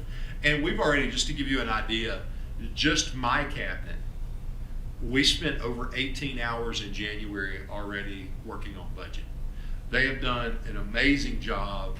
That's not counting the work that's been done in the fall the Sprouts team never stops. But yeah, and we've just been, what we've been trying to do, like we told, you know, we met with principals, they gave some feedback on budget. We're putting together kind of our big areas that we're going to focus on. You know most of them: compensation, capital, principal support, new teacher support. You know, we'll have, this is science textbook adoption year, we'll have some technology, different things like that, but we'll be able to share those a little bit later. But what we're really hoping to do in the budget process is break it down a little bit more than we've done in the past. I think it was somebody last year shared that wish we had more than like a week to ponder the entire budget. So we took that feedback to heart. We're going to try to share, you know, different aspects of it, so you have time to ask questions and we can share. I mean, because I can tell you, like, there's not a school system in the state of Tennessee that has a finance department as skilled and talented as what we have. I'm so thankful for them every day and the work that they do. But you know, we feel confident on the 50,500 number. You know, we recruit classified. This is not saying, I want to be clear, we're not saying that this hurts classified employees in any way, but we recruit classified employees constantly, right? Because their jobs come open in May, in September, in November, and February, and we need to consistently push the envelope up on classified so that we're always getting the best candidates any time of year. But teacher recruiting is becoming about a 6 to 8 week window. Mary Day Reynolds always says, you way prefer, she used to say an April teacher over an August teacher. Now she says a February teacher, even though we don't start till March. Ms. Hayes? Yes, thank you, Chairman. Since we don't approve a budget and then it goes to the county commission, could be July, maybe earlier this year, hope. I think it'll be on time this year. How do we communicate and how do we advertise with this window of 6 weeks and March being can you put it out there that we're gonna be that 50 That's why we want y'all to vote for it. separate? Yeah, and then we'll put it in the budget. You'll vote for the budget, but you'd be approving that next year we would take our starting teacher pay, That's what- okay. 50,500, and comparable across the spread of the pay scale. Is this going to include the options of also looking at 18 an hour too? That's classified. Like, we've got to wait until we can put in some of the other revenue pieces, because remember, like, you're talking about, to go to 50,500, that's $11.7 million. So we got to get a little bit more clarity on where all that's going to fall. We're about to go through in February. We'll go through a meeting with every school. We've already done, for the first time ever, already done an analysis of based on growth, where we're going to add teaching positions or remove teaching positions. So we're going to be able to have those. It's helping us get a much more transparent process. We're going to be able to communicate with principals before they come in for their budget meeting, so they have time to think and reflect, and then we can have a better conversation about where is this addition or subtraction gonna hit. And you know, it also lets us have personnel conversations, capital conversations, specific needs at the school level in an ongoing fashion, because we've already had 2 of those conversations this year. Ms. Barnes? Yes. Yeah, to me, just because I'm from a recruiting world and background, makes perfect sense to get ahead if we can. But one question is, how many teachers do we think we're recruiting for? Do we have an estimate? It's usually about 300 a year. 300? Okay. It's a If you large take our number. We're getting in that now, where because of our location to Nashville, we get some people that spouses get transferred, they move, we catch retirements, we catch, you know, not a ton of non-rehires, but some. Some choose to stay home with their babies. Yeah, and we have children born. Definitely not 300 additional positions. Right. Right, no, we're not adding Right, 300 because of- positions, just yes. our turnover, Yes. we usually have to recruit about 250 to 300 new teachers a year. Okay. And that work starts in March? It never stops, but yeah, we try to run our new positions, we try to release them the day after we get back from spring break. Okay. See, we used to wait until like May, Right. but if you wait until May, you're so far behind that you'll never, What's the job? I don't know. But I think we'll see, like, I mean, I'll be honest, last year with SPED, we grabbed a lot of teachers from other districts, and I think that was with the budget not being passed. I really think, talking to the commission, I think we'll get a budget passed in June this year. I'll be really shocked if we don't. Fantastic. And Ms. March, to your question, I think, like, and Ms. Hayes, to yours, we're going to promote this at recruiting fairs, on the website, everything like that, starting pay, and that will help a lot. Okay. And actually, my last slide, let me give you a little bit of an inclement weather update. Okay. One of the side effects of making snow day videos and talking to kids, I did get an email from Ms. Warnham, the kindergarten teacher at Jack Anderson, whose class helped us announce the snow day last week. She said that her class kind of feels like they're famous, and that I'm welcome to come back anytime to make any announcements for the school system, which I feel like was kind of a hint. Mary Beth Allen, the assistant principal at Hendersonville High School, evidently took Ron Sarver hostage today and sent me a request saying that they wouldn't give Dr. Sarver back unless we called school off tomorrow. But I feel like we'll get Sarver back. But anyway, I get a lot of emails from kids. In fact, I stopped to get a cup of coffee at Stomping Grounds yesterday, and I had some kids share their opinion about whether we should be in school today or tomorrow. And we have a boy, he's fascinated with weather. He's a sophomore at Portland High School. And it's amazing because so many people think he's actually like on TV as a weatherman. And we have a great conversation every time there's inclement weather about whether we're going to close schools. And he feels like, as Mr. Frank said, he feels very free to share his opinions of my decisions. Basically, here are the dilemmas that we face. It's going to be brutally cold when y'all walk out here tonight. It's going to be brutally cold in the morning. What we're faced with is a lot of our children, their homes aren't much warmer than it is outside. They don't have hot meals at home. They get their medicine at school. They get their counseling at school. They get most of their social services at school. When you close school, it's not an easy day for them. Some live in unsafe environments. School is the safest and best place that they go. We tried not to close school unless we absolutely have to. Like if we can run the buses, we're gonna go. Today was a great test, and I want to give a huge shout out to two departments. First Transportation, because they were up at about 4:30 this morning firing those buses up, and it was cold at 4:30, and they were out there. We had about 3 or 4 that didn't start. The mechanics got there, got them started. Ours went really well. It's going to be a little bit colder in the morning. So the process that we go through as we make a call on inclement weather is we talk to Mr. Widener, we talk to the weather people. Ms. Brown has now gotten us, we're on the official NOAA Slack channel, so we get constant updates about the weather. But even like Mr. Widener has a meteorologist that he talks to that's really good, that helps us understand what's coming, if it's snow or frozen precipitation. If it's cold, really, the closing schools for cold is if the additive in diesel won't prevent the fuel from gelling up. Today was a great run. We didn't have really any problems. We're hopeful that tomorrow, and so the decision is it better to stay home or is it better to go to school? And it's hard for me to make that call to not go to school when I know there are a whole bunch of kids that one, need to be at school, but two, depend on school in ways a lot more than just learning to read and add, and that's important. So what's our contingency plan if they get to a school tomorrow? I mean, let's be real, all of our schools are not built the same, and they don't. Some places have older systems than others. I mean, is there any contingency plan?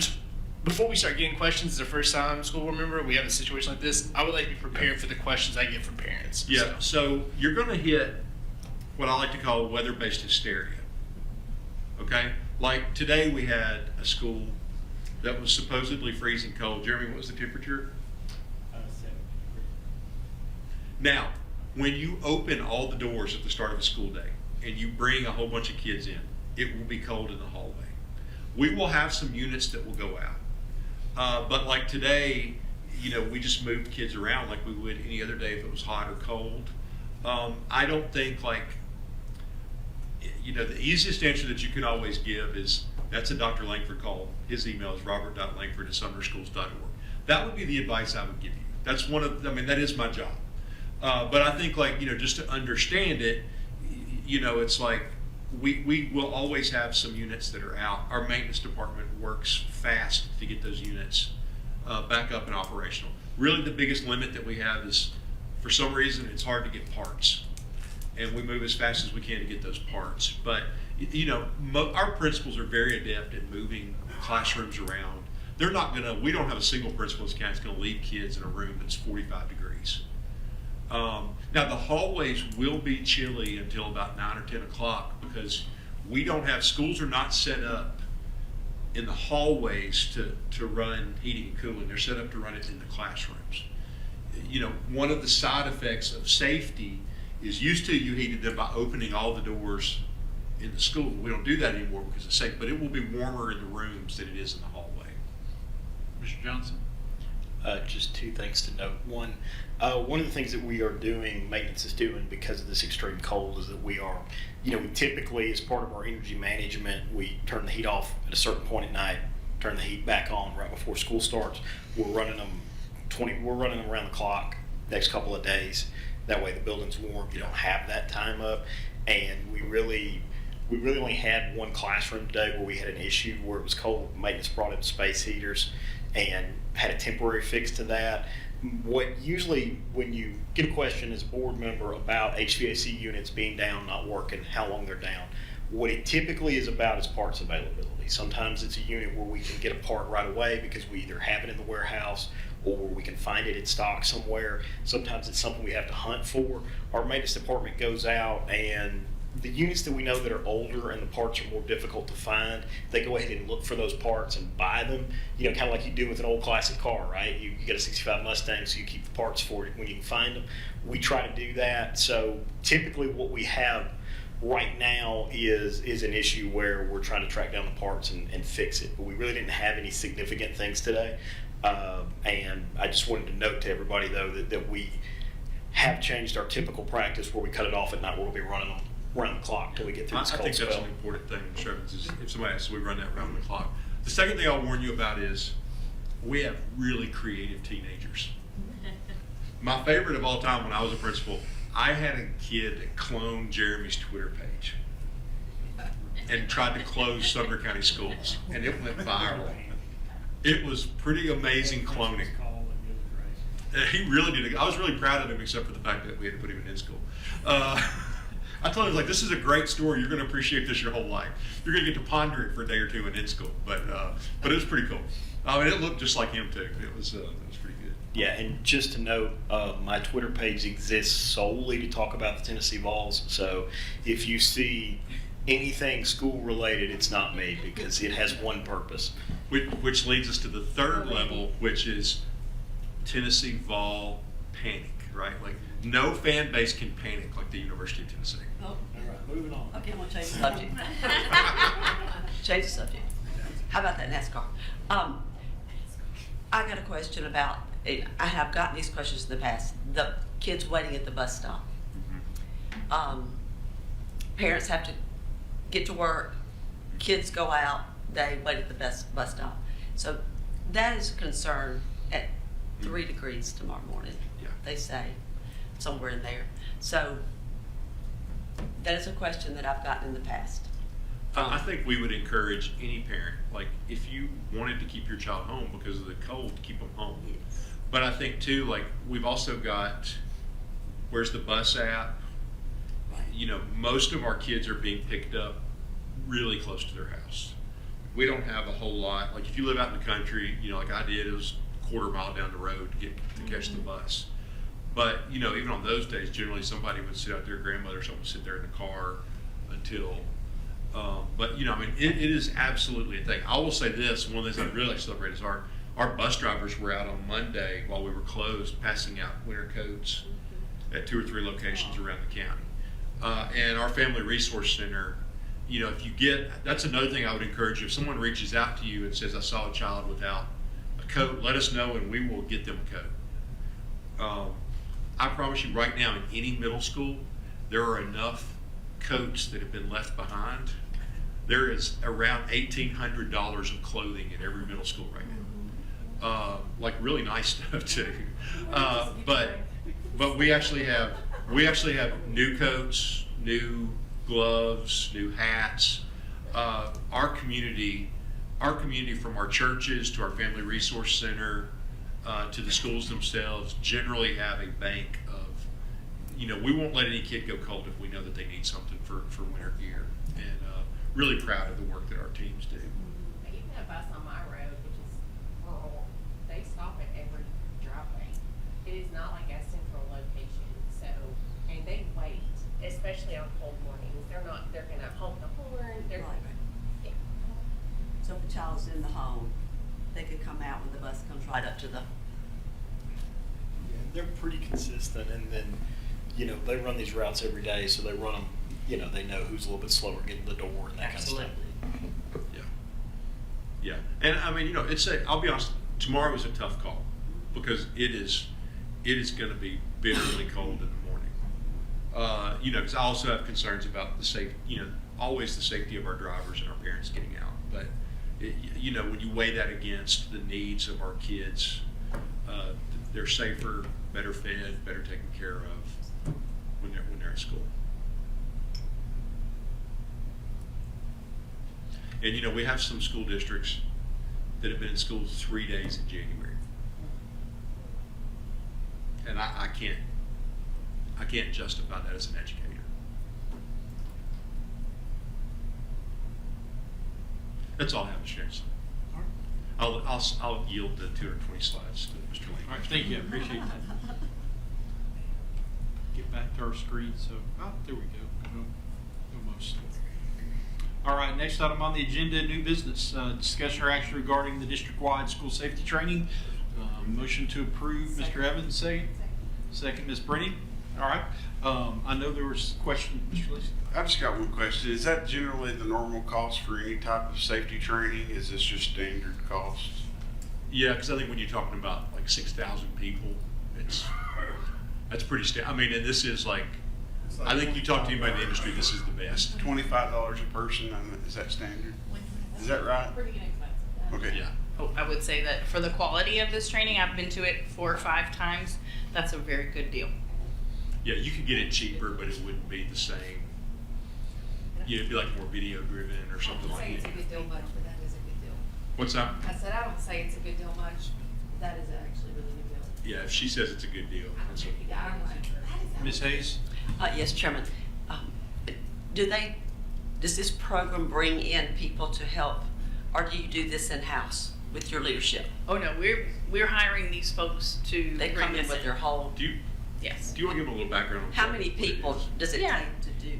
So the first time that I saw this training was at the Tinsrow conference in Gatlinburg a couple of years ago, and I just really appreciated the way the information was presented, and so we sought out conversation with them. I've seen it presented. We've sent people to trainings at other districts. We went to Rutherford County's training that is similar to how we're doing this. So I've attended this training multiple times. It's very high quality. The people who are presenting have firsthand experience in law enforcement and defense in general, and so they're highly trained, highly knowledgeable, and they will be. They've done this training is in use in a lot of districts. I know Covenant was a tragedy, but these people trained Covenant like a month before that happened, and everybody got back in the classroom as soon as they knew, right? And there's a lot of details that I know about that a lot of lives were saved because they followed the procedures that are reinforced in this training.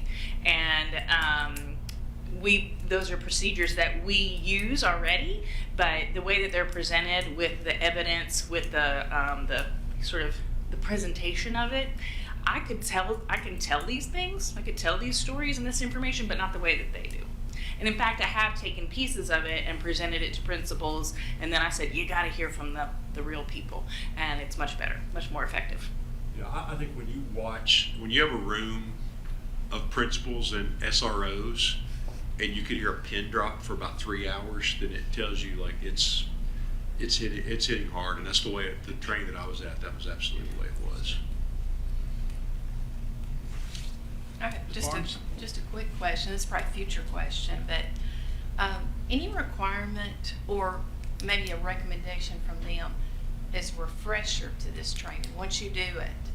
Yeah. How often do we need to think about doing this, or a refresher, maybe a shorter version? Sure. So this really is a reinforcement of the procedures that we already have in place. So Okay. there's some of the personal skills. I think that maybe we could offer opportunities for people to practice those things. But as far as the safety of the classroom space and the school building space, these are procedures that we reinforce every day, and we intend to have more intentional, specific times where every school building reviews these things. Like our lockdown drills, we review these procedures every year, and we're really, with the help of Jerica Mayo, we're polishing up a lot of that stuff. Actually, she's created all of our safety procedures are going to be beautiful thanks to her, and so it's just a lot easier for us to refresh and review those and stay consistent, because that's really the thing about safety, is that it's that one propped open door, that one opportunity, that one vulnerability that someone takes advantage of, that goes bad, so we reinforce it. Yeah, we would love for you to join us Yes. on this day. in Thank you. March. I meant to say Absolutely, that. yes. I think that it's obviously beneficial for you as an individual, but I also think it's really good for you to see what we're teaching our teachers and staff in the building. So. Yeah, we would love for y'all to come if you're free. We're probably going to invite the commission too, Absolutely. to let them come over. Just our tour has been. Never teaching went to that, and I had to leave a little early, and I was so upset. It was so good. Thank you. Anything else? All right, all in favor say aye. Aye. Opposed? All right, motion carries. Next item on the agenda is discussion or action regarding teacher compensation in 25-26 budget. Motion to approve. Second. Is that Mr. Lancaster? All right. Second, Ms. Days. So what are we voting on with this? The director's recommendation to take teacher pay next year to $50,500. So that's 11 million. 11.7. So will that do it now, or is it just saying we're going to? It'd start next year. Okay. And I think the intention is that this allows the staff to build the budget around that number, knowing that we're going to put that money towards that funding. Then And all to the other recruit. stuff will have to adjust to fit the buckets around that. Any questions? Anything else? All right, all in favor say aye. Aye. Opposed? All right, motion carries. Next item on the agenda, discussion or action regarding amendments to the general purpose budget. Mr. Lancaster, do you have a second? Second. Mr. Evans, discussion? Seeing none, all in favor say aye. Aye. Opposed? Motion carries. Next item on the agenda, discussion or action regarding amendments to the federal budget. Motion to approve. Motion Mr. Lacy, second. Ms. Tucker? All right, perfect. Any comments? Seeing none, all in favor say aye. Opposed? Motion carries. Next item on the agenda is discussion of study session items. We will have a presentation from our transportation department, a presentation from our maintenance department, and our continuing magical journey through board norms. And if anybody has anything else, feel free to email me or call me. Thank you. Anything else? All right, board comments, Mr. Lacy? I appreciate everybody here, thankful for everybody here. Ms. Barnes? Yeah, maybe to go to that, but especially appreciative, Dr. Langford's already said it, but to those maintenance, really to the entire staff during these COVID days, whether it's Yeah. fielding phone calls or Bus duty. social media or bus duty. Yeah, absolutely. Thanks to all of our staff across the county. Ms. Stewart? Dinner on her. I want to say thank you. The visits, that we're doing in schools, I'm so excited about those. I'm enjoying them. I'm enjoying them. very much. Thank you for Ms. doing Renee? that. I just wanted to say thank you to Nanny Berry for the cards and cookies. In particular, I'm really excited to put some of these cards up in my office. They're so sweet. So thank you guys.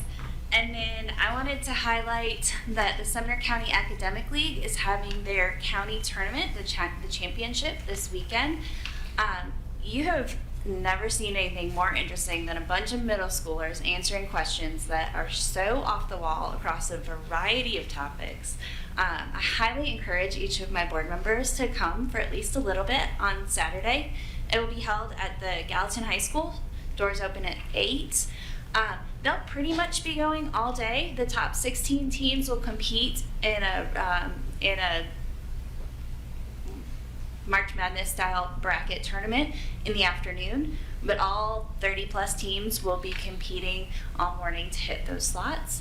And then from that point, we'll be able to determine who our all-county team will be to represent us. Our academic league is really incredible, and these students are really great. I just want to, for the regular season, I'm going to brag on them a little longer. We had multiple, all the schools that participate typically send multiple teams, so they label as Team A, Team B. The top 10 for the regular season were Hunter A, Merrill Hyde A, Schaefer A, Knox Doss A, Merrill Hyde B, Rucker A, Hawkins A, Merrill Hyde C, Station Camp A, and Knox Doss B. So we just get a great selection from across the county, and I really hope you come out and see. And then next month, not a spoiler, we'll bring some of those winners in and recognize them. Thank you. Mr. Hollis? I want to give a big shout out to the Station Camp High School wrestling team, who's back-to-back district champs.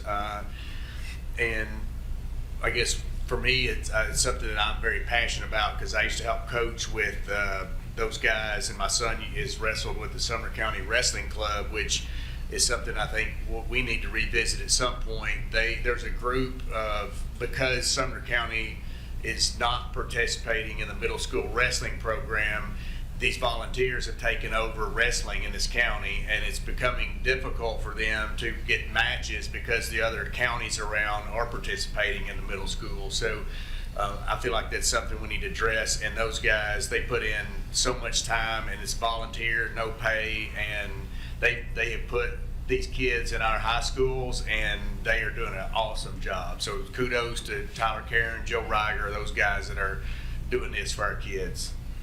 Mr. Evans? Yeah, I want to give a shout out to Nanny Berry again, but Wade in Miss Martin's 2nd grade class. Wade, I see you, man. I appreciate the letter. There's not a lot of us out there, so I got you. Shout out KDDC, the boys basketball won the county championship, so shout out to them. Coach Cawthorn and Coach Brown, really cool for them. Thanks to Mr. Lacey, we got to spend some time together on Friday. We went and visited Union Elementary or Union School and Westmoreland High School. This one again, I appreciate all the visits to everything. Middle college is really cool. I've had the chance to work with some high school students, and I just think about my friends that struggled with their high school and college experience, and I wish that they would have had middle college. I think it really would have given them a chance. So it was really cool to get to see that in person. Even Howard Elementary as well. It's just funny seeing, I guess it was teachers from my time that are now serving as principals, and as she was saying, I do know, Chelsea and I were in Sturgis together. We literally grew up together. So it's cool to see my peers, parents, and other people that get that representation and recognition.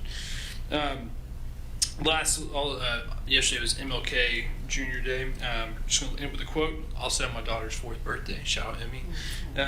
This is a quote. I've decided to stick with love. Hate is too great a burden to bear. So, you have a great week. Thank you. Mr. Lancaster? Yes.